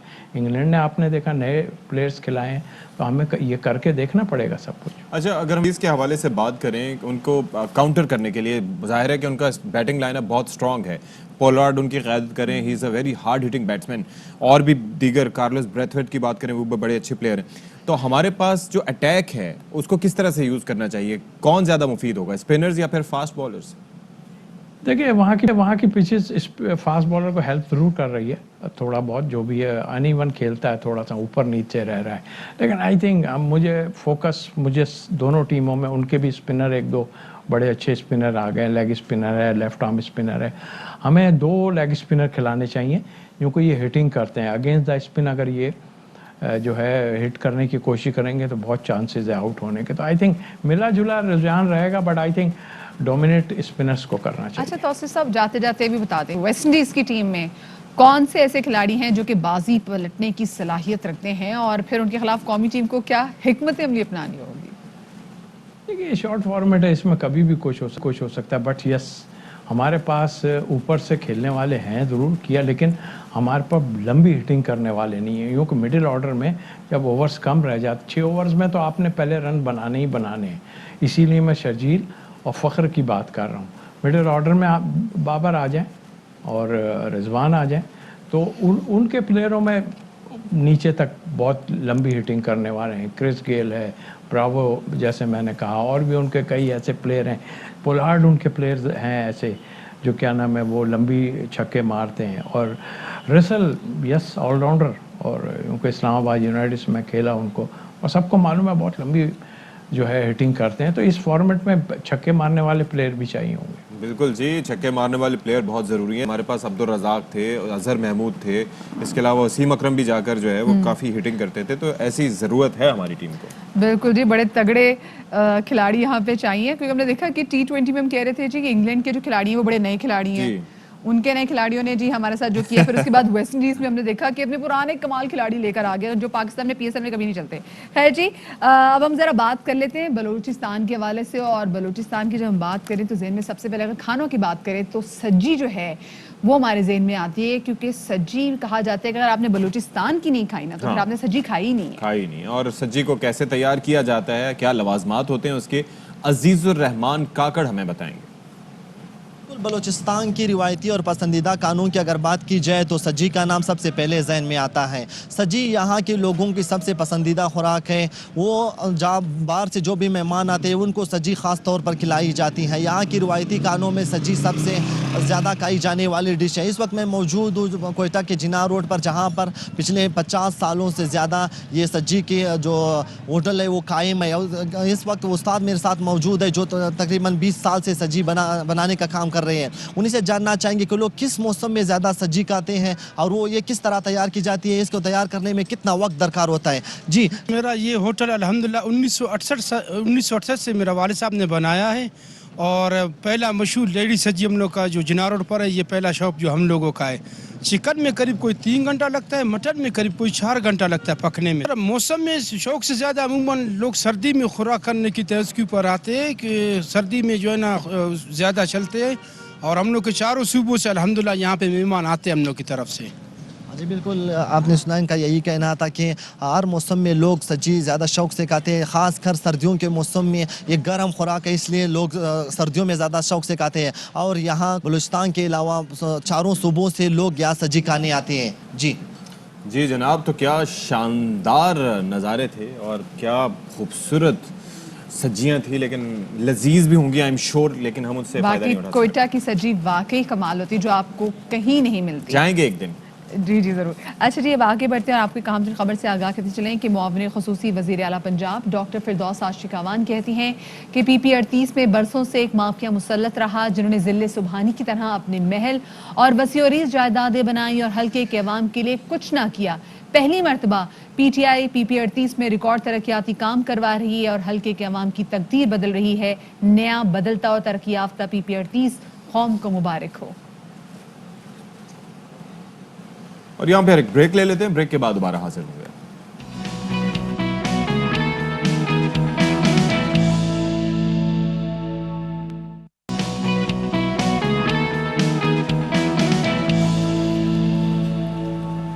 जी जनाब, welcome back to our show और प्रोग्राम है बाखबर सवेरा। आपको बताने की ज़रूरत नहीं है क्योंकि आप बड़े बाखबर हैं और बाखबर हैं हमारी वजह से, क्योंकि हम आपको हर खबर से आगाह रखते हैं हल्के फुल्के अंदाज में।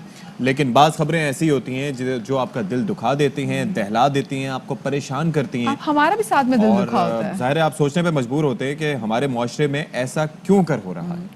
लेकिन क्योंकि ऑफ कोर्स हम जब यहाँ पे बैठे होते हैं तो हमारा मकसद भी यही होता है कि जहाँ पे हम आपको करंट अफेयर्स की बहुत सारी चीज़ें दे रही हो, हमारी सोसाइटी में जो कुछ हो रहा है वो भी आपके साथ, ऐसी कोई भी चीज़ जो आपको कंसर्न करती है वो हमें भी कंसर्न करती है और उस पर बात करना सबसे ज़्यादा ज़रूरी होता है। जिस पर हम बात करेंगे नूर मुकद्दम के केस में कितनी तहकीकात हुई हैं, क्या कुछ सामने आया है अभी तक, इस हवाले से बात करेंगे।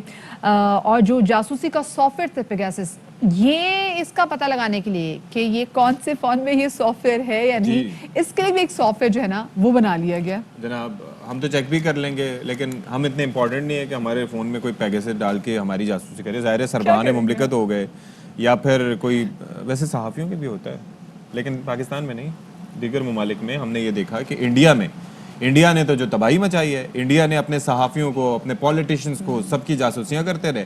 और उसके बाद जनाब उन्होंने क्या किया कि व्हाट्सएप ने उनको तकरीबन 20 लाख अकाउंट्स जो थे उनके ब्लॉक कर दिए कि जनाब वो फेक न्यूज़ फैलाते हैं।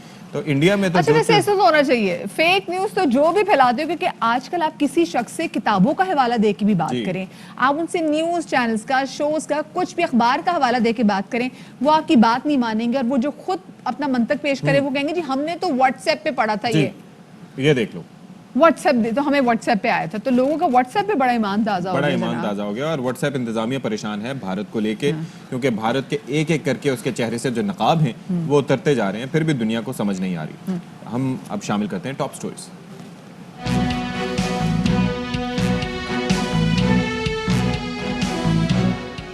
नूर मुकद्दम का कत्ल क्यों और कैसे हुआ, आम हकाइक सामने आ गए।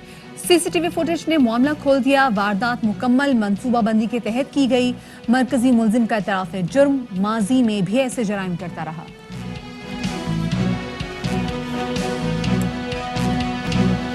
जासूसी के सॉफ्टवेयर रिकॉर्ड का तोड़ निकाल लिया गया। पेगासस की मौजूदगी का पता लगाने वाला सॉफ्टवेयर भी तैयार कर लिया गया। एमनेस्टी इंटरनेशनल के तैयार करदा सॉफ्टवेयर का नाम MVT mobile verification tool kit है। तो जनाब नूर मुकद्दम कत्ल केस की हम बात करते हैं और जनाब उसके अंदर हर गुजरते दिन के साथ साथ नए नए इंकशाफात आ रहे हैं। गिरफ्तारी के हवाले से, उसके बाद वालिदैन की गिरफ्तारी के हवाले से, एतराफ़ जुर्म के हवाले से CCTV फुटेज भी सामने आई है जिसने दिल दहला दिया है। बिल्कुल जी, और ये जो CCTV फुटेज है ये उस कैमरे से लिया गया है जो ज़ाहिर जाफर के घर के सामने वाला जो घर था वहां पर जो कैमरास नस्ब थे, जो सर्विलेंस कैमरास थे, उसने जो कुछ देखा वो तमाम तर चीजें सामने आ गई हैं। मुलजिम ने भी एतराफ़ किया है कि नूर क्योंकि उसको छोड़ के जाना चाहती थी इसलिए उसने नूर को कत्ल किया। और मजीद में साथ में बहुत सारे चौंका देने वाले इंकशाफात सामने आए, जैसे देखा कि नूर ने जब बालकनी से छलांग लगाई तो बालकनी से छलांग लगा के उसने खुद को गार्ड के कमरे में जो कैबिन था वहां पे बंद कर लिया, लेकिन ये शख्स वहां पर आया जो गार्ड वहां पे था उसने फैसिलिटेट किया, नूर को कैबिन से निकाल के लेते गए। उसके बाद आप यहाँ पे देखें दरिंदगी की हद चेक करें कि उसने जाहिर ने उसको उठा के जमीन पे फिर पटखा अशफाक, फिर देखता रहा कि क्या ये मूव कर रही है, जैसे मूव की तो फिर उसको बालों से घसीटता अंदर ले गया। और ये सारे मनाजिर सामने वाले कैमरे में दिस वाज़न्ट द फर्स्ट, इससे पहले भी उसकी एक हिस्ट्री मौजूद है ख़वातीन पर तशद्दुद के हवाले से, वीडियोस भी पुलिस ने बरामद किए। इसी हवाले से मजीद बात करेंगे। माहिर कानून शाह खावर एडवोकेट हमारे साथ तो मौजूद है। खावर साहब बहुत शुक्रिया आपने वक्त दिया। खावर साहब ये बताएगा कि कल हमने सुना था कि मुलजिम जाहिर जाफर ने पुलिस के सामने तो एतराफ़ कर लिया, तो क्या मजिस्ट्रेट के सामने भी एतराफ़ जुर्म कर लिया है या अभी तक नहीं किया, और अब तक क्या कुछ इससे बरामद हुआ है? देखिए अभी तक तो उसने उस तरह का एतराफ़ जुर्म नहीं किया जो कि एक कानून की नज़र में होता है, मजिस्ट्रेट के सामने एक इकबाली बयान वो उसने नहीं दिया। लेकिन ये ज़रूर है कि जिस वक्त मुलजिम को गिरफ़्तार किया गया तो उस वक्त सबसे पहले जब उसको पुलिस स्टेशन ले जाया जाता है तो उससे उसका बयान लिया जाता है, तो वो उसका पहला बयान होता है। और पहला बयान जो है वो उसकी खासी अहमियत होती है। तो उसने अपने पहले बयान में बिल्कुल इस जुर्म का उसने इकरार किया कि मैंने उसको कत्ल किया और उसकी वजूहात भी कुछ बयान की। और मौका से जब उसको गिरफ़्तार किया गया तो उस वक्त उसके पास जो है वो आला कत्ल भी उससे बरामद हुआ, जो नूर की जो डेड बॉडी थी वो भी वहीं से बरामद हुई, और वहाँ पे जो ब्लड जो है वो भी बिखरा हुआ था, और वो तमाम इंक्रिमिनेटिंग मटेरियल जो है वहाँ से फोरेंसिक जो शहादत है वो भी इकट्ठी की गई। तो ये उसके ख़िलाफ़ एक खासा ठोस किस्म की वाक़याती शहादत है। लेकिन अगर ये कहा जाए कि उसने कानून के मुताबिक इकबाल जुर्म किया, वो अभी तक नहीं किया उसने। अच्छा, वह भी गिरफ्तार हैं और उनका भी बयान रिकॉर्ड हो चुका है, अगर रिकॉर्ड हुआ है तो उससे क्या डिटेल सामने आई हैं अब तक? वालिदैन ने जो उनको जो चूँकि पकड़ा इसलिए गया था कि उन्होंने पुलिस को इत्ला नहीं दी थी, इसके बावजूद भी कि उनको ये इल्म था कि ये जो है जुर्म ये जो हो रहा है और ये इसका नतीजा कत्ल भी साबित हो सकता है। लेकिन उन्होंने जब कोई भी किसी जुर्म की इत्ला न दे और छुपाए और कोई शहादत छुपाए तो इसकी पादाश में उनको गिरफ़्तार किया गया, उनके दो मुलाजमीन को भी। तो उनसे जो है बयान जो भी है वो ले लिया गया है, और उनसे जो उनके सेल फ़ोन थे वो भी कब्ज़े में ले गए हैं, जिसकी फोरेंसिक जो है तहकीक वो होगी और उसका जो भी रिज़ल्ट आएगा वो चालान का हिस्सा बन जाएगा। सही। अच्छा ये कहिएगा, उस वक्त जब नूर पे ये जुल्म ढाया जा रहा था, उसको मारा जा रहा था, उसको कत्ल किया गया, तो घर के मुलाजमीन जो थे वो घर में ही मौजूद थे, गार्ड भी था, बचाने के लिए कोशिश ही नहीं की गई। वालिदैन ने कमरा अदालत में सर हिलाकर जुर्म का एतराफ़ तो किया था। सो क्या चीज़ें अब मतलब आगे क्या कुछ हो सकता है इसके?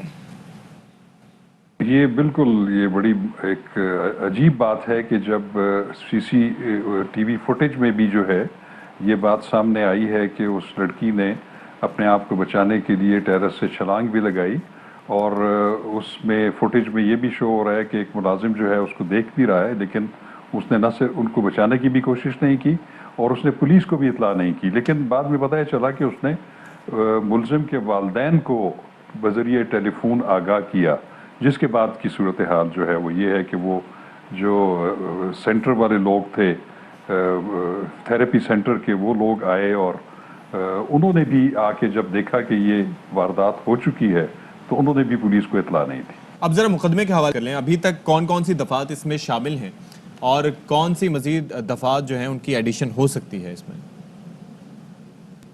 जो सबसे बड़ी दफ़ा है वो तो दफ़ा 302 है, कत्ल अमद की।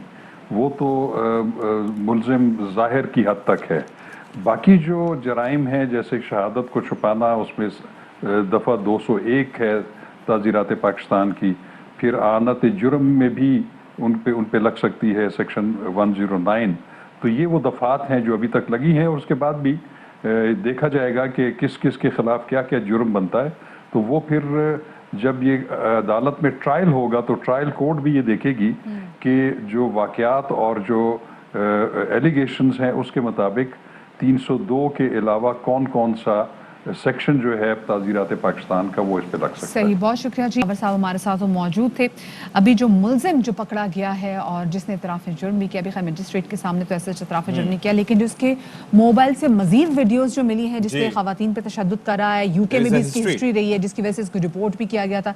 तो अब देखेंगे कि उस ज़ुमरे में क्या कुछ किया जाएगा। और मैं कल ये भी देख रही थी बिकॉज बार बार ये शख्स अशफाक ये कह रहा था कि जी I am not a Pakistani, I am a US national, तो मेरा वकील बात करेगा उर्दू। और फिर हमने देखा कि जी ये कहा, फिर हमने देखा कि यूएस कॉन्सुलेट की जाने से भी ट्वीट की गई कि अगर कोई यूएस का मतलब कोई सिटीजन पाकिस्तान में है, कोई प्रॉब्लम होती तो ओनली देन वो उसको हेल्प कर सकते हैं, लेकिन अगर वो ऑलरेडी किसी केस में हो तो केस के बाद उसको असिस्ट किया जा सकता है, मतलब ड्यूरिंग द प्रोसेस किसी भी तरीके से उसको हेल्प आउट नहीं किया जाएगा। जाहिर है कि एक लीगल कोर्स है वो, तो अमेरिकन सिटीजन होना आपको इस चीज़ से बचाता तो नहीं है और ना ही आपको इस चीज़ की इजाज़त देता है कि आप कोई ऐसी घिनौनी वारदात करें। जो डिप्लोमेट्स होते हैं किसी भी मुल्क के, उनको इम्यूनिटी हासिल होती है किसी भी प्रोसीजर से, आम शहरियों को नहीं होती। तो अब जनाब क्या करना है?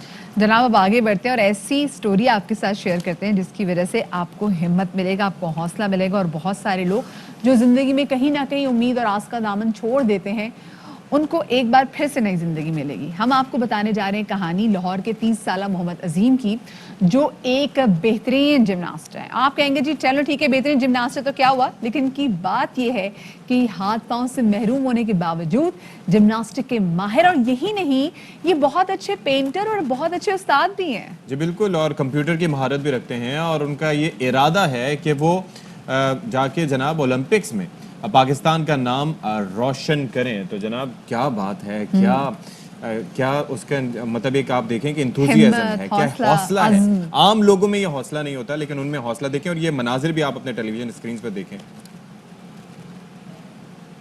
वाओ, आप ये देख सकते हैं कि जी हाथ पांव नहीं है लेकिन उसके बावजूद क्या कमाल ज़बरदस्त तरीके से, कितनी फुर्ती से जो है ये जिम्नास्टिक हमारे सामने कर रहे हैं। और इनके कोच भी इनके मौजूद हैं, ये पेंटर भी हैं, ये टीचर भी हैं, और जनाब क्या कुछ नहीं, मेरे ख्याल से बात कर लेते हैं। बिल्कुल, मोहम्मद अजीम और कोच नज़र मोहम्मद हमारे साथ मौजूद हैं बराह रास्त लाहौर से। तो जनाब बहुत शुक्रिया आप दोनों साहिबान का कि आपने हमारे लिए वक्त निकाला। ये बताइएगा कि ये जोड़ी कब बनी आप दोनों की, कैसे आपने मतलब ये सिलसिला शुरू किया, ये इस हवाले से हमें इनिशियली बताइए। जी बिस्मिल्लाहिर्रहमानिर्रहीम। ये तकरीबन 1.5 साल पहले मुझे अजीम साहब मिले हैं और मैं एक पार्क में जो है ना बच्चों को ट्रेनिंग दे रहा था, तो उस दौरान ये मेरे पास आए और इन्होंने कुछ अपने जो है स्टंट दिखाए जिससे मैं काफ़ी इम्प्रेस हुआ और मैंने फिर इनको दावत दी कि आप हमारे इस क्लब में आएँ और आपको हम इंशाल्लाह जो आगे के स्किल्स हैं वो आपको सिखाएंगे। और फिर इन्होंने बहुत ही जल्दी, बहुत थोड़े टाइम में ना बहुत कुछ सीखने की कोशिश की है। और ये हमारे जिम्नास्टिक में 6 ऑपरेटर्स होते हैं जिसमें पैरेलल बार है, रिंग्स है, वॉल्टिंग टेबल है, ये सब चीज़ें इन्होंने दिनों में बहुत जल्दी जो है ना इम्प्रूव किया। सही। अच्छा असीम, आप ये बताइएगा कि आपको ये शौक़ कब से था? और बड़ा मुश्किल होता है, काम इंसान भी जिम्नास्टिक के बारे में नहीं सोचता, लेकिन आपने किसी भी अपनी महरूमी को अपने महरूमी समझा नहीं और आपने जिम्नास्टिक में इतना इंटरेस्ट लिया, कैसे? जी अस्सलाम वालेकुम। जी मैम, ये ना मैं शुरू से इस चीज़ को काफ़ी ज़्यादा लाइक करता था इस चीज़ पे, क्योंकि मैं एक स्कूल में पढ़ता था, स्पेशल स्कूल में, जहाँ पे हमें एक कोच पहले मिला था और उन कोच ने भी मुझे कुछ ट्रेनिंग सिखा दी थी थोड़ी सी, जैसे कि सिर्फ मैं हैंड स्टैंड कर सकता था, हैंड स्पिंग थी और बस ये कुछ चीज़ें थी जो मैं कर पाता था। पर जब मैंने सरनज़र को देखा, फिर वहाँ पे जाके मैंने काफ़ी चीज़ें देखी, इस चीज़ों को मैंने चेक किया और फिर मैंने कहा ये चीज़ें मैंने सीखनी है, नई चीज़ें जो थी, फिर उनको मैंने सीखा और इंशाल्लाह आज मैं आगे बढ़ा इंशाल्लाह। अच्छा, किन किन मुश्किलात का आपको सामना करना पड़ा शुरू में, क्योंकि ये कोई आसान काम तो नहीं है अजीम? जी मैम, काफ़ी ज़्यादा मुश्किलात का होता है, जारी बात है। ये चीज़ें जो करनी है वो एक नॉर्मल बड़ी मुश्किल कर पाता है। और फिर मैंने हिम्मत की, कुछ मेरे उस्ताद ने मुझे करवाई और कुछ मेरे फैमिली से सपोर्ट थी, कुछ मेरे दोस्तों की सपोर्ट थी जो उन्होंने मुझे कहते रहते थे यार आप करोगे और इंशाल्लाह आगे बढ़ोगे। और फिर यानी कि बस ये सब ने मिल के मुझे ये चीज़ करवा दी, फिर मैं अल्हम्दुलिल्लाह वो काम भी कर सकता हूँ जो एक नॉर्मल इंसान कर सकता है। बिल्कुल बिल्कुल। अब अच्छा, अब ये बताएं कि ये तो आपने 1.5-2 साल की तरबियत में फ़र्क देख लिया, आगे क्या आपके प्लान्स हैं, क्या करने का इरादा रखते हैं? जी मैं आगे इंशाल्लाह एक तो अपने पाकिस्तान के लिए मुकाबला खेलना चाहता हूँ, जिसमें ओलंपिक्स होती है हमारी स्पेशल बच्चों की, तो उसमें मैं जाना चाहता हूँ, हिस्सा लेना चाहता हूँ। इंशाल्लाह अपने पाकिस्तान का नाम भी रोशन करना चाहता हूँ। और सबसे बड़ी बात, मैं एक जॉब ढूंढ रहा हूँ जिससे मुझे एक ना आगे जो मेरी लाइफ है अच्छी गुजरे, फाइनेंशियल सिक्योरिटी मिल जाए आपको।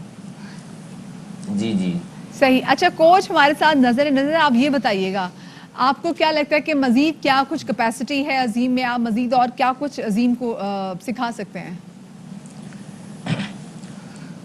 अजीम के अंदर माशाल्लाह बहुत टैलेंट है, काफ़ी चीज़ों का है। ये ऑलरेडी एक आर्ट टीचर भी है और जिमनास्टिक तो माशाल्लाह इसने काफ़ी सीख ली हुई है, और इसे मैं अभी स्विमिंग की भी जो है ना ट्रेनिंग दे रहा हूँ। इंशाल्लाह ये माशाल्लाह से क्रिकेट भी बहुत अच्छी खेलते हैं। अच्छा। और फुटबॉल और बास्केटबॉल वगैरह ये सब गेमें जो है ना बहुत अच्छी ये परफॉर्म करते हैं। और स्विमिंग में इंशाल्लाह अब नेक्स्ट जो है ना इनको स्विमिंग भी ट्रेनिंग दे रहे हैं, इंशाल्लाह उसमें भी ये अपनी कारकर्दगी दिखाएंगे। अच्छा, तो ये जो ओलंपिक्स की बात हो रही है उसके अंदर आप लोग अपने तय कुछ कर सकते हैं? ऑब्वियसली गवर्नमेंट की सपोर्ट उसके अंदर चाहिए होती है, जो स्पोर्ट्स फेडरेशन है उसकी मदद चाहिए होती है, तो उस उनकी जानिब से कोई राब्ता किया गया अब तक आपसे कि आपको वो असिस्ट कर सकते हैं? यहाँ पे वैसे ये स्पेशल बच्चों की ओलंपिक भी है जो इन्हें बाहर मुख्तलिफ कंपटीशन में लेके जाते हैं, लेकिन अभी तक कोई भी राब्ता नहीं हुआ इसके साथ उनकी तरफ से। चलें जी, अल्लाह करे जल्दी उनसे रब्ता हो। और ऑफ कोर्स मोहम्मद अजीम आप और क्योंकि कोच नज़र मोहम्मद हमारे साथ शो में मौजूद हैं, तो जैसे अजीम ने इस ख्वाहिश का इजहार किया कि उनको एक अच्छी नौकरी की तलाश है ताकि वो आगे अपना फ्यूचर फाइनेंशियली तौर पर सिक्योर कर सकें, तो अल्लाह करे हमारे शो के तवज्जुह से इतना तो ज़रूर मुमकिन हो सके। आपके लिए बहुत शुक्रिया जी। मोहम्मद अजीम और उनके कोच नज़र मोहम्मद साथ मौजूद थे। जी जनाब। और अब एक अहम तरीन खबर जो आपसे कुछ देर पहले हमने आप तक पहुंचाई थी, खबर है रावलपिंडी और इस्लामाबाद से मुताल्लिक, जहां पर शदीद तूफानी बारिशें हुई हैं और पाक फौज के दस्ते नाला लई भी पहुंचे हैं, और E11 में भी जो तुग़यानी के बाद सूरत हाल है वहाँ पर भी उन्होंने उसके लिए स्टैंड बाय हैं, और बारिश से शदीद पानी जमा हो गया और सड़कों की जो सूरत हाल थी वो आपके सामने है। बिल्कुल जी, इस हवाले से मजीद तफसीलात जानेंगे। हमारे नुमाइंदे लईकुर रहमान हमारे साथ मौजूद हैं। लई, किस हवाले से मजीद क्या कुछ तफसीलात सामने आई हैं आप?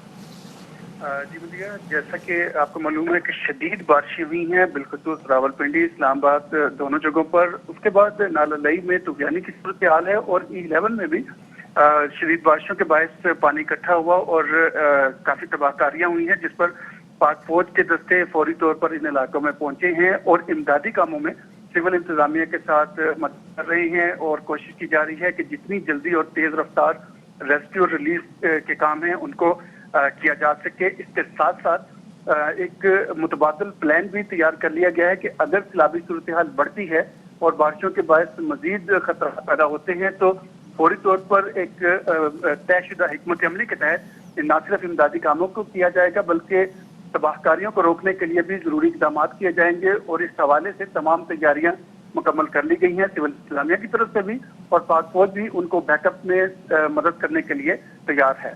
जी ठीक है जी, लईकुर रहमान बहुत शुक्रिया। और जो मनाजिर हैं रावलपिंडी के वो हमने अब कुछ से पहले दिखाए थे। नाला लई में भी खदशात मौजूद हैं, हालांकि शेख रशीद अहमद साहब ने कहा था कि उसकी सफाई वगैरह पे काफ़ी फोकस किया है। आई एम श्योर कि ऐसा ना हो, लेकिन ये जो सूरत हाल है ये E11 ये कि वफाकी दारुलहुकूमत इस्लामाबाद की सूरत हाल है, और बड़े दिल दहला देने वाले मनाजिर हैं, जिस तरह से गाड़ियाँ वहाँ से बहती हुई जा रही हैं और लोग मेरे ख्याल में घरों में अपने सोए हुए थे, उन्हें अंदाजा भी नहीं होगा कि बाहर क्या कुछ तबाही आ गई है। बिल्कुल जी, रावलपिंडी इस्लामाबाद में शदीद बारिश हो रही है और ISPR के मुताबिक पाक फौज के दस्ते नाला लई E11 में इमदादी कामों के लिए पहुंच गए हैं। नाला लई में शदीद बारिशों के बायस तुग़यानी की सूरत हाल पैदा हुई है। E11 इस्लामाबाद में शदीद बारिशों से वहाँ पे पानी भी जमा हो गया है। पाक फौज के दस्ते सिविल इंतजामिया की रेस्क्यू और रिलीफ कोशिशों में सरगर्म है, और किसी भी सैलाबी सूरत हाल के पेश नज़र तैयारियां मुकम्मल कर ली गई हैं। मधिया देखने से लग नहीं रहा, आप ये देखें एरियल व्यू देखें कि ऐसा नहीं लग रहा कि यहाँ पर कभी कोई सड़क भी होगी, ऐसा लग रहा है कोई दरिया बह रहा है, और ये दरिया का या किसी नाले का ही जो है वो बहाव का एक गुजर का एक रास्ता है, लेकिन ये दर हकीकत एक E11 की एक शाहरा है जिसके ऊपर से आप देखें कि किस तरह से यहाँ पर गाड़ियाँ बहती हुई चली जा रही हैं। और अब इस रेले का जो अगला पड़ाव है वो होगा रावलपिंडी में। तो let's see what happens there. और हमारी दुआएं क्योंकि E11 का इलाका जो ऐसा है जो थोड़ा सा नशेब में है, जो थोड़ा सा नीचे है, तो इस वजह से सबसे ज्यादा E11 का इलाका मुतासर हुआ है।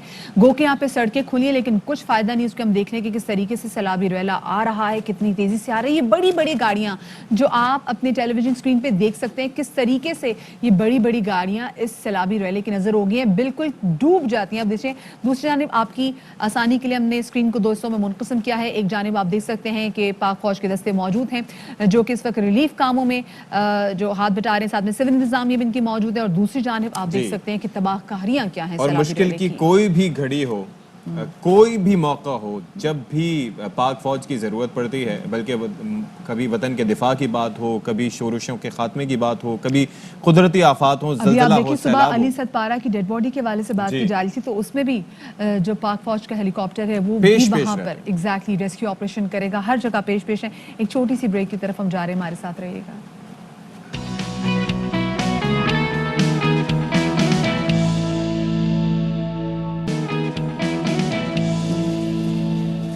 Welcome back after the break. Sunday को हुए आज़ाद जम्मू कश्मीर में इलेक्शन जो कि बड़े ज़बरदस्त तरीके से पाकिस्तान तहरीक इंसाफ ने अपने नाम किए, लेकिन इन इंतखाबात में माजी की कुछ रवायत बरकरार रही। हारने वाली जमातों की जानिब से धांधली के इल्ज़ामात लगाए गए और नून लीग ने अपनी शिकस्त को आलमी साजिश का हिस्सा करार दे दिया। अच्छा, एक तो ये भी रिवायत और दूसरी रिवायत ये भी कि जिस जमात की वफाक में हुकूमत होती है उसकी आज़ाद कश्मीर में होती है, ये भी एक रिवायत है। बहरहाल तो नून लीग की जानिब से इल्ज़ामात लगाए गए और मुजफ्फराबाद में न्यूज़ कॉन्फ्रेंस के दौरान एहसन इकबाल और शाहिद खाकान अब्बासी ने कहा कि जनाब खित्ते में कश्मीर की आज़ाद रियासत का क़याम आलमी एजेंडा है। PTI को इस एजेंडे की तकमील के लिए लाया गया है। इस इलेक्शन को मुस्तरद भी करते हैं, इसको कश्मीर के हकूक़ पर डाका भी समझते हैं। एक ऐसे लोग आज इक़्तिदार में लाने की कोशिश की जा रही है जो सिर्फ पैसे के बलबूते पर हुकूमत में आते हैं। इमरान खान ने जिस तरह आजाद कश्मीर का मैंडेट चुराया है, ये उस आलमी साजिश का हिस्सा है जिसका मकसद कश्मीर की धरती पे पाकिस्तान से दूरी के बीज बोना है। इंडिपेंडेंट कश्मीर की रियासत जो आलमी साम्राज्य के एजेंडे का हिस्सा है, उसके क़याम के अमल में लाने में मदद मिल सके। दूसरी जानिब हम देखते हैं कि वज़ीर इत्तलात फवाद चौधरी कहते हैं कि वज़ीर आज़म आज़ाद कश्मीर ने इलेक्शन कमीशन अपना लगाया हुआ था, फिर भी धांधली का रोना रोया जा रहा है। आज़ाद कश्मीर में कामयाबी वज़ीर आज़म इमरान खान पर आवाम का एतमाद है। कामयाबी है तहरीक इंसाफ की कश्मीर में, वो वज़ीर आज़म साहब की जो पॉलिसीज़ हैं उनके ऊपर आवाम के एतमाद का मज़हर है। अगर आप अपने लोग लगाए हैं, हुकूमत आपकी है और आप कह रहे हैं धांधली हुई है, तो फिर वाहिद हाल यही है कि टेक्नोलॉजी की तरफ बढ़ते हैं। और आज़ाद कश्मीर के साबिक वज़ीर आज़म राजा फारूक हैदर ने इलेक्शन में मनी लॉन्ड्रिंग का इल्ज़ाम लगा दिया। उनका कहना है कि फैटफ की बात करने वालों ने यहाँ मनी लॉन्ड्रिंग की है। अली अमीन गंडापुर और भारतीय वज़ीर दाखिला अमित शाह में क्या फ़र्क है? ये कहते हैं कि ये इमरान खान के वोट है, ये पैसे का वोट है, ये फ्रॉड का वोट है आज़ाद कश्मीर के अंदर, और हम इस इलेक्शन के नतीजे को कुलियतन मुस्तरद करते हैं। मैं इमरान हुकूमत का असल चेहरा उस कश्मीर के सामने, इस कश्मीर के सामने, पाकिस्तानी कौम के सामने, कश्मीरी डायस्पोरा को दिखाऊंगा कि ये जो अपने आप को कहते हैं किया क्या हमारे साथ। 250 आदमी महाजर कैंप से इनके पास खाना खा रहा, मैंने फ़ोन किया, उन्होंने कहा जी शामिल हो गए, और थोड़ी बहुत गाड़ियाँ आती हैं, उनके पैसे दिए जाते हैं और उनके ईवान खरीद लिया जाता है। मनी लॉन्ड्रिंग जो आज़ाद कश्मीर के अंदर ये सीरियस कंसर्न है। ये पता करें कि पैसा किधर से आया है, ये कौन लाया है। एक तरफ आप फैटफ की बात कर रहे हैं और इधर से जो आप मनी लॉन्ड्रिंग करते हैं आज़ाद कश्मीर के अंदर, ये क्या आपने रिवाज डाला है आज़ाद कश्मीर के अंदर, हमारी सियासत के अंदर, कि पैसे की बुनियाद पर आप लोगों के ईमान खरीद सके। जिस तरह एक फेडरल मिनिस्टर जो है वो अपने आप को कश्मीरी कहता है, गलत बातें करते हो तुम, किसी को कश्मीर की हिस्से का पता नहीं है। ये कहता है फेयर एंड फ्री इलेक्शन, ये इमरान खान की आवाज़ है, ये जंगल से मिले। दूसरी जानिब वज़ीर दाखिला शेख रशीद ने लीगी रहनुमाओं की इस प्रेस कॉन्फ्रेंस को रियासत मुखालिफ करार दे दिया। क्या कहना था, आपको सुनवाते हैं।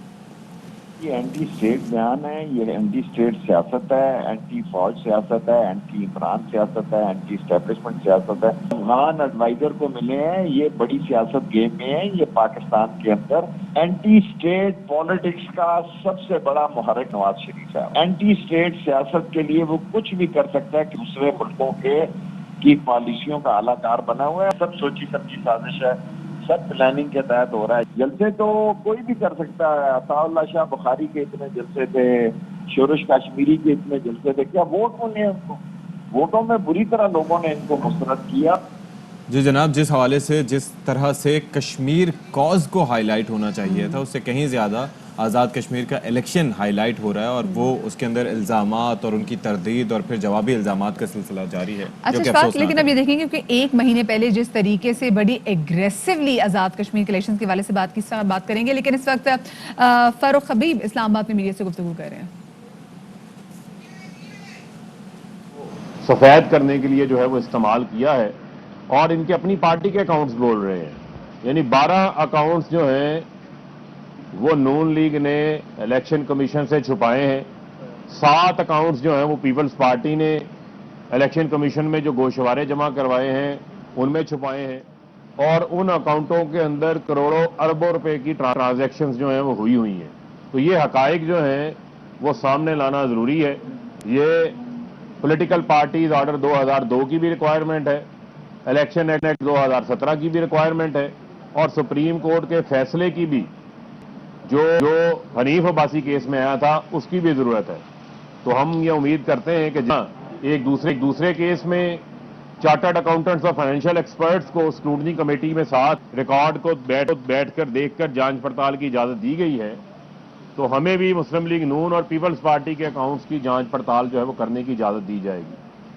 और दूसरी तरफ मैं आना चाहता हूं कि आजकल एक नई रियाजी दान सामने आ गए हैं। उसमें राजा फारूक हैदर, शाहिद खाकान अब्बासी और रस्तू एहसन इकबाल साहब हमें नजर आ रहे हैं, जो ये कह रहे हैं कि जी हमने 5 लाख वोट लिए तो हमारी 6 सीटें आई हैं, पीटीआई ने जो है वो 6.5 लाख वोट लिए हैं तो उनकी जो है वो 25 सीटें आई हैं। तो मेरा इनसे बड़ा सादा सा सवाल ये है कि आपने 2013 में 1 करोड़ 48 लाख वोट लिए थे तो आपकी 125 से ज़्यादा सीटें थी। हमने 76 लाख वोट पीटीआई ने लिए थे, हमारी 25 सीटें थी। तो उस वक्त आपकी ये रियाजी और आपका ये हिसाब जो है वो कहाँ चला गया था? कोई होश के नाखून लें।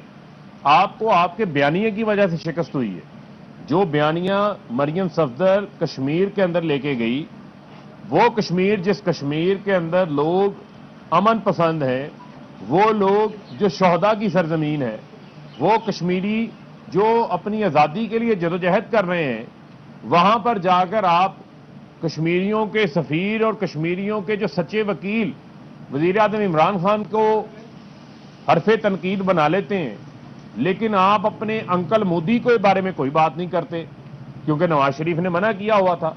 ना आरएसएस की आइडियोलॉजी को कंडेम करती है मरियम वहां पर, ना ही जाकर हुर्रियत रहनुमाओं की हमायत में को बयान देते हैं। ऊपर से राजा फारूक हैदर, जो कि मैं समझता हूं कि शिकस्त के बाद शायद अपना जो है वो ज़हनी तवाज़ुन खो बैठे हैं, वो कहते हैं कि कश्मीरी गुलाम है। ओ भाई, मेरा इनसे ये सवाल है, 5 साल आपने हुकूमत की, तो क्या वो हुकूमत आपको गुलामी के जरिए मिली थी? करने वाली बात करें तो 70 साल से जायद हो गए कश्मीरियों ने स्ट्रगल की है। उनकी स्ट्रगल के अंदर मुझे आप ये बताएं, क्या बुरहान वानी की कुर्बानियां गुलामी का नतीजा है? क्या मीर वाइज उमर फारूक, सैयद अली गिलानी, यासीन मलिक, आसिया अंदराबी और इससे जो हुर्रियत रहनुमाओं जिन्होंने आज तक कश्मीर के अंदर कुर्बानियां दी हैं, जो कश्मीर के हमारे लाखों शोहदा हैं, जो उनके खानदान हैं जिन्होंने कुर्बानियां दी हैं मकबूजा जम्मू कश्मीर के, आज़ाद जम्मू कश्मीर, मकबूजा जम्मू कश्मीर साथ जुड़े हुए हैं। ये साथ साथ एक हैं, जज्बात एक हैं, रिश्तेदारियां लोगों के साथ हैं। आप पूरे कश्मीरियों को गुलाम कह रहे हैं। आपकी सी जो सोच है उसको कश्मीरियों ने 25 जुलाई को रिजेक्ट किया है, उसको मुस्तरद किया है। मुझे अगर वो आप गैलप का सर्वे दे दें, सर्वे जरा मुझे गैलप का दें, मैं आपको दिखाऊं। आप वो देखें तो यहां पर 44% गैलप का जो सर्वे आया, 44% उसके अंदर जो पीटीआई की हमायत थी। ये मेरे सामने ग्राफ मौजूद है कि इलेक्शन से पहले 44% वोट जो है हमायत पीटीआई की थी, 12% हमायत नून लीग की थी, 9% हमायत पीपल्स पार्टी की थी। ना पीपल्स पार्टी का मुकाबला हमारे साथ था, ना नून लीग का मुकाबला हमारे साथ था। अलबत्ता पीपल्स पार्टी और नून लीग का मुकाबला था दूसरी और तीसरी पोजीशन के लिए। ये आपस में लड़ रहे थे اور یہ آئندہ بھی دوسری اور تیسری پوزیشن کے لیے لڑا کریں گے. ان کی لڑائی صرف اپوزیشن لیڈر بننے کے اوپر ہوگی کیونکہ ان کا جو بیانیہ ہے وہ اداروں کے خلاف ہے. ان کی ملاقاتیں کس کے ساتھ ہوتی ہیں؟ الیکشن سے ایک روز قبل وہ مودی جو پان کے اندر دہشت گردی کروا اسی آر ایس ایس کی آئیڈیالوجی کو پرموٹ کرتے ہوئے جو ہندوتوا کی بیس کے اوپر موجود ہے اس کی بنیاد کے اوپر آپ جا کر راہ کے ڈیلی ویجر دیہڑی دار حمداللہ محب کے ساتھ ملاقات کرتے ہیں جس کو پاکستان نے آفیشلی اس کے ساتھ ملاقاتیں بین کی ہوئی ہیں. وہاں پر نواز شریف بیٹھ کر اس کے ساتھ ملاقاتیں کر رہے ہیں اور مودی کا جو مشترکہ بیان ہے, جو مودی کے ایجنڈے کے اوپر جو ہے وہ گفتگو ہو رہی ہے. ایک طرف جو ہے وہ پاکستان کے خلاف ہرزہ سرائی کر رہے ہیں, پاکستان کے خلاف حملے کروا رہے ہیں, وہاں پر آپ بیٹھ کے ملک دشمنوں کے ساتھ ملاقات کر رہے ہیں. تو پھر بھی آپ ایکسپیکٹ کریں کہ کشمیر کے لوگ آپ کو مینڈیٹ دیں تو کشمیر کے لوگ آزادانہ سوچ رکھنے والے ہیں, وہ آزادی کے لیے جدوجہد کرنے والے ہیں. انہوں نے اپنے سچے سفیر اور اپنے دلیر وکیل وزیر اعظم عمران خان کو منتخب کیا ہے اور انشاءاللہ کشمیریوں کی جو جدوجہد ہے اس جدوجہد کو ہم پوری دنیا میں پروموٹ کرتے رہیں گے. اور یہ کیا منطق ہوئی, جہاں مسلم لیگ نون جیت جاتی ہے وہاں انتخابات صاف اور شفاف ہو جاتے ہیں اور جہاں یہ الیکشن ہار جاتے ہیں وہاں یہ کہتے ہیں دھاندلی ہو جاتی ہے. تو یہ اب آپ کا دھاندلی کا رونا دھونا جو ہے وہ نہیں چلنے والا. آپ کے پاس نہ کوئی ثبوت ہے نہ کوئی اور چیز ہے. اور آپ یہ بتائیں کہ شہباز شریف ابھی تک کہاں ہے, حمزہ شہباز ابھی تک کہاں ہے, کیونکہ وہ کام جو نواز اور شہباز نہیں کر سکے وہ مریم صفدر نے ان چند سالوں کے اندر مسلم لیگ نون کا بیڑا غرق کر دیا ہے.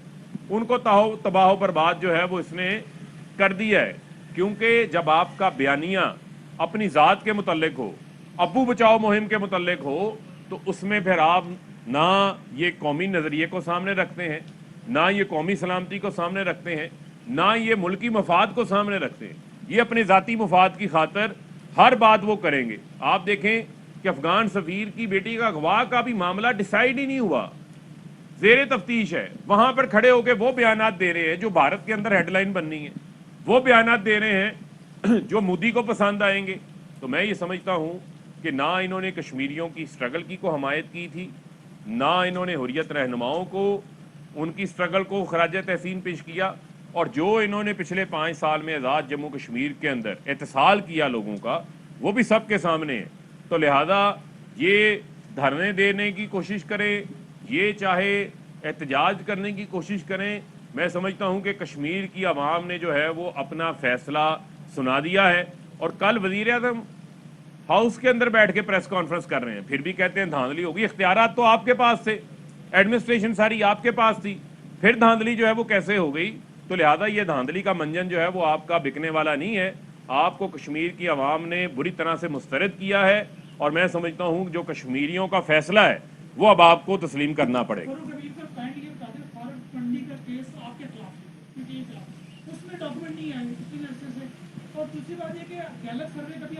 فاروق حبیب کی اسلام آباد میں میڈیا سے گفتگو جاری ہے. وہ کہہ رہے ہیں کہ کشمیریوں عوام نے آپ کو برے طریقے سے مسترد کیا ہے اور اب آپ کو کشمیریوں کی جو فیصلہ ہے اس کو تسلیم کرنا پڑے گا. یہ کہنا تھا فاروق حبیب کا, جو کہ اسلام آباد میں میڈیا سے گفتگو کر رہے تھے. جناب, اور اس کے حوالے سے ہم مزید بھی بات کریں گے, اور کشمیری عوام کا جو ایک جذبہ ہے وہ کبھی بھی مان نہیں پڑے گا, اور پاکستان ہمیشہ ان کو سپورٹ کرتا رہے گا ہر طرح سے. تو جناب اب ہم بات کر لیتے ہیں جاسوسی کے سافٹ ویئر کی, جس کی بازگشت اب سے کچھ دن پہلے تمام نشریاتی اداروں پر تھی, پوری دنیا میں اس کی بات کی جا رہی تھی, اور وہ سافٹ ویئر تھا پیگاسس, اور اس کے حوالے سے دنیا بھر میں تشویش بھی پائی جاتی ہے. اور حالیہ انکشافات کے بعد یہ معلوم کرنے کی بحث شروع ہو چکی ہے کہ اسمارٹ فون میں پیگاسس سافٹ ویئر ہے یا نہیں. بالکل جی, امریکی جریدے فورس میں سائبر سیکیورٹی کے ماہر ڈیوڈ بیلوان نے کہا ہے کہ معروف antivirus software Pegasus کو تلاش نہیں کر سکتے کیونکہ یہ پروگرام کسی بھی فون میں موجود آپریٹنگ سسٹم کی بنیادی معلومات میں چھیڑ چھاڑ کر کے انہیں خراب کر دیتا ہے. اور ہیومن رائٹس کی تنظیم ایمنسٹی انٹرنیشنل نے اب ایک سافٹ ویئر تیار کر لیا ہے جس کا کام یہ ہوگا کہ پیگاسس کو وہ تلاش کرے گا, اور اس سافٹ ویئر کا نام MVT mobile verification tool kit ہے, اور اس کا سورس کوڈ پر بھی موجود ہے. اس حوالے سے بات کریں گے, لیکن ابھی اسلام آباد میں, کیونکہ اس سے پہلے ہم نے دیکھا تھوڑی دیر پہلے فاروق حبیب صاحب وزیر مملکت جو کہ گفتگو کر رہے تھے, اور اب اس وقت اسلام آباد میں इस वक्त फवाद चौधरी मीडिया से गुफ्तगू कर रहे हैं। ये ऐसा ही है कि जैसे कि जो एक दूसरे से जुदा नहीं हो सकता। हमारे जो हिस्टोरिकल रिलेशनशिप हैं उनमें कभी ऊंच आती है, कभी नीच आती है, कभी हमारी आपस में बहुत ज़्यादा तनाव भी रहे हैं और फिर बहुत ज़्यादा मोहब्बत भी रही है, और यही हमारी तारीख है। और हमसायों में ऐसे ही होता है, जब भी इसीलिए हमारे दीन ने और हमारे नबी हज़रत मोहम्मद सल्लल्लाहु अलैहि वसल्लम ने ये कहा था कि अपने हमसायों का ख्याल रखना बहुत ज़रूरी है। और इसीलिए जो हमारी तारीख है उसमें आपने देखा है कि हमने एक दूसरे के साथ जो हमारे रिलेशनशिप है वो ऊंच नीच के बावजूद एक मुस्तकिल रिलेशनशिप है। दुनिया की जो सियासत है उसमें भी उतार चढ़ाव होता रहता है। पीपल में be fair but world is not fair. कभी मफाद होता है, चीजें उधर हो जाती हैं, फिर चीजें इधर हो जाती हैं। इस्लामाबाद में वफाकी वज़ीर इत्तलात फवाद चौधरी तकरीब से खिताब कर उनके खिताब अभी आपको एक और अहम तरीन खबर से आगाह करते चलें कि army chief general Qamar Javed Bajwa से सऊदी वज़ीर ख़ारजा जो कि पाकिस्तान के एक रोज़ा दौरे पर इनकी मुलाकात हुई है, बाहमी दिलचस्पी के उमूर और इलाकाई सिक्योरिटी की सूरत हाल पर तबादला ख्याल किया। लईकुर रहमान मजीद इस मुलाकात के हवाले से तफसीलात देंगे, बताइएगा लईक। जी, पाकिस्तान के दौरे पर आए हुए सऊदी वजीर खारजा शहजादा फैसल बिन फरहान अल सऊद ने army chief general Qamar Javed Bajwa से रावलपिंडी में मुलाकात की है। इस मुलाकात में बाहमी दिलचस्पी के अमूर के साथ साथ खित्ते में सिक्योरिटी की सूरत हाल, बिलखसूस अफगान अमन अमल में जो पेशरफ्त हुई है उस पर तबादला ख्याल किया गया, और साथ ही इलाकाई अमन और राब्ता कारी के हवाले से जो इकदाम किए गए हैं और जो सूरत हाल इस वक्त सामने आ रही है वो भी ज़ेर गोराई है। इस मौके पर सऊदी वज़ीर ख़ारजा की जानिब से पाकिस्तान की मुकम्मल हमायत की गई, जो खित्ते में अमन इस्तेहकाम के लिए पाकिस्तान संजीदा किरदार अदा कर रहा है उसके हवाले से मुकम्मल हमायत करते हुए इस बात का यकीन दिलाया गया कि आइंदा भी सऊदी अरब पाकिस्तान की इन कोशिशों में जो संजीदा कोशिशें हैं खित्ते में देर पाम के फ़रोग़ के लिए उनकी हमायत करता रहेगा। आर्मी चीफ की तरफ से इस मौके पर यह कहा गया कि पाकिस्तान और सऊदी अरब बाहमी एतमाद और भाईचारे के बंधन में बंधे हुए हैं और दोनों मुमालिक खित्ते में अमन इस्तेहकाम के फ़रोग़ के लिए अपना किरदार इसी अंदाज में जारी रखेंगे। साथ ही सऊदी आर्मी चीफ ने सऊदी क़यादत का शुक्रिया अदा किया पाकिस्तान की मुख्तलिफ हवालों से सपोर्ट पर और मसल्ह अफवाज के साथ जो ताउन किया जा रहा है। जी ठीक है जी, बहुत शुक्रिया लईकुर रहमान, हमें तफसीलात से आगाह कर रहे थे। और जनाब इससे पहले हम आपको बता रहे थे कि ये बड़ी अहम नौइयत की मुलाकात है और जनाब ISPR की जानिब से इस हवाले से डिटेल्स दी गई हैं। सऊदी वज़ीर ख़ारजा पाकिस्तान के दौरे पर हैं और मुलाकात के हवाले से कुछ डिटेल्स हमने आपसे शेयर की हैं। और इससे पहले हम बात कर रहे थे पेगासस के हवाले से और ये जो जासूसी का सॉफ्टवेयर है और एमनेस्टी इंटरनेशनल की जानिब से जो तोड़ तैयार किया गया है। तो जनाब हमारे साथ मौजूद हैं cyber security expert Aitzaz Mohsin, उनसे बात करते हैं। बहुत शुक्रिया एतजाज़, आपने हमारे लिए वक्त निकाला। अब ये बताइएगा, ये तो बड़ा कंसर्निंग था पेगासस जो थे हर किसी के लिए, हुकूमतों के लिए, आम लोगों के लिए, कि किस हद तक वो लोगों के फ़ोन्स को मुतासर कर सकता है। तो ये जो एक तोड़ निकाला गया है एमनेस्टी इंटरनेशनल की जानिब से, आप समझते हैं कि ये काबिल इस्तेमाल है और इससे हल निकलेगा कोई इसका? तकरीबन 80 जर्नलिस्ट जो कि 10 कंट्रीज़ में थे उनके फ़ोन की फोरेंसिक एनालिसिस की है और उस रिसर्च की बेसिस पे उन्होंने एक टूल रिलीज़ किया जिसका नाम है मोबाइल वेरिफिकेशन टूल किट।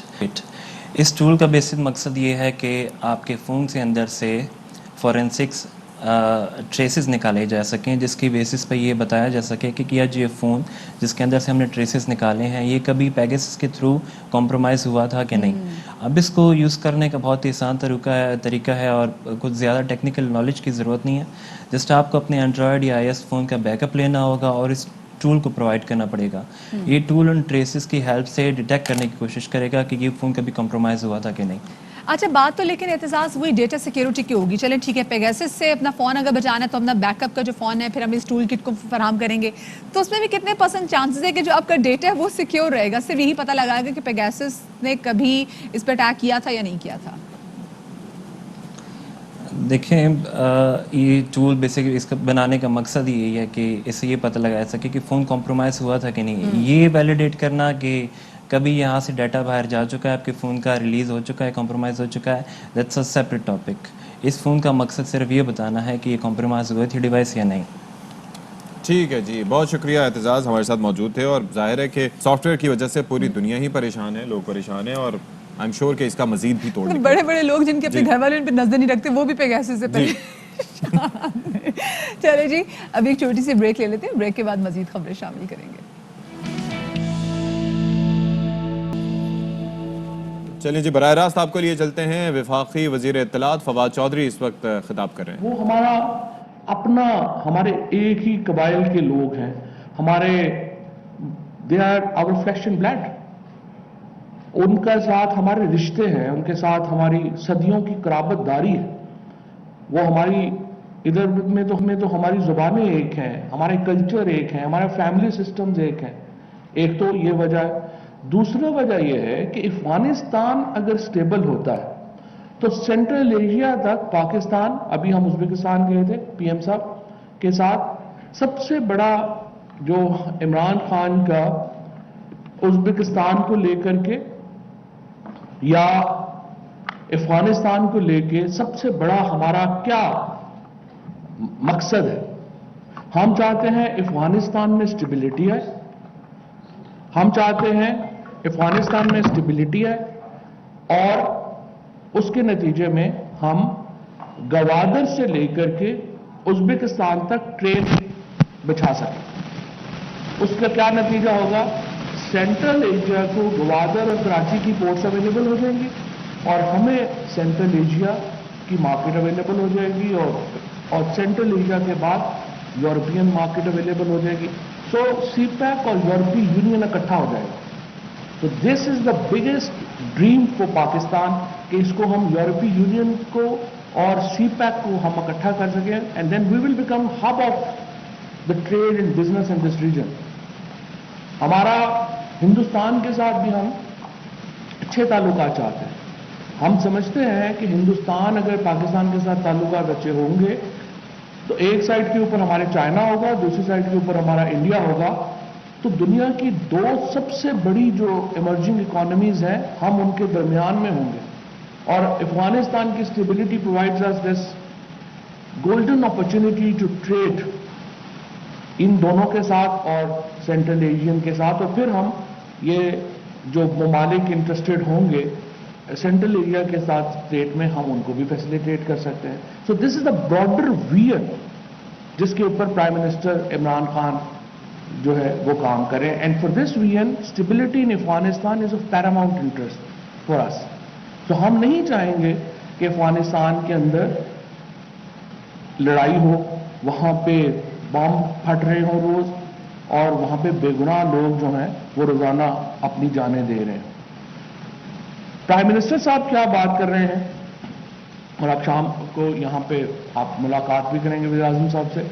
وہ یہ کہہ رہے ہیں کہ دیکھیے کسی گروپ کے پاس افغانستان میں یہ کیپیسٹی نہیں ہے کہ وہ پورے افغانستان کو رول کر سکے, اکیلا نہیں رول کر سکتے. لہذا وہ کہہ رہے ہیں کہ سب گروپس بیٹھیں اور آپس میں بیٹھ کر کے ایک انکلوسیو گورنمنٹ بنانے کی ہم ایفرٹ کریں. اور دوسری جانب کراچی میں وزیر خارجہ شاہ محمود قریشی گفتگو کر رہے ہیں. نام عطا فرمائے, اور بھٹو صاحب کو جو ان کے سر پر ایک ذمہ داری آئی ہے, قدرتی بات ہے وہ بھٹو خاندان کے بڑے تھے, اور ان کے بعد بہت سی ذمہ داریاں اب امیر بخش بھٹو صاحب کے کندھوں پر آئیں گی. میری دعا ہے کہ اللہ تعالیٰ انہیں سرخرو فرمائے اور انہیں ان ذمہ داریوں کو نبھانے کی, اپنے والد کی روایات, ان کے تعلق جو ان کا پورے پاکستان میں تھا, سندھ میں نہیں پورے پاکستان میں ان کے دوست احباب تھے اور ہیں اور رہیں گے. تو ایک طرف اسلام آباد میں وفاقی وزیر اطلاعات فواد چودھری میڈیا سے گفتگو کریں, کراچی میں شاہ محمود قریشی میڈیا سے گفتگو کریں, اور ان کی یہ گفتگو جاری ہے. اور جناب اب وقت آن پہنچا ہے آپ سے اجازت کا. بالکل جی, انشاءاللہ بہت ساری خبروں کے ساتھ کل آپ کے لیے حاضر ہوں گے. اپنا خیال رکھیے گا. شاد رہیے, آباد رہیے. اللہ حافظ. اللہ حافظ. अहम तरीन खबरें अब एक क्लिक की दूरी पर। आपके पसंदीदा टॉक शोज हों या अहम मुल्की या गैर मुल्की शख्सियात की न्यूज कॉन्फ्रेंसेस, हर लम्हा बाखबर रहने के लिए सब्सक्राइब करें हमारा YouTube चैनल। मौसम की सूरत हाल हो या खेल के मैदान से खबरें, अपने मोबाइल फोन से मुल्की और बैनुल अक़वामी अहम खबरों तक रसाई के लिए डाउनलोड कीजिए मोबाइल ऐप।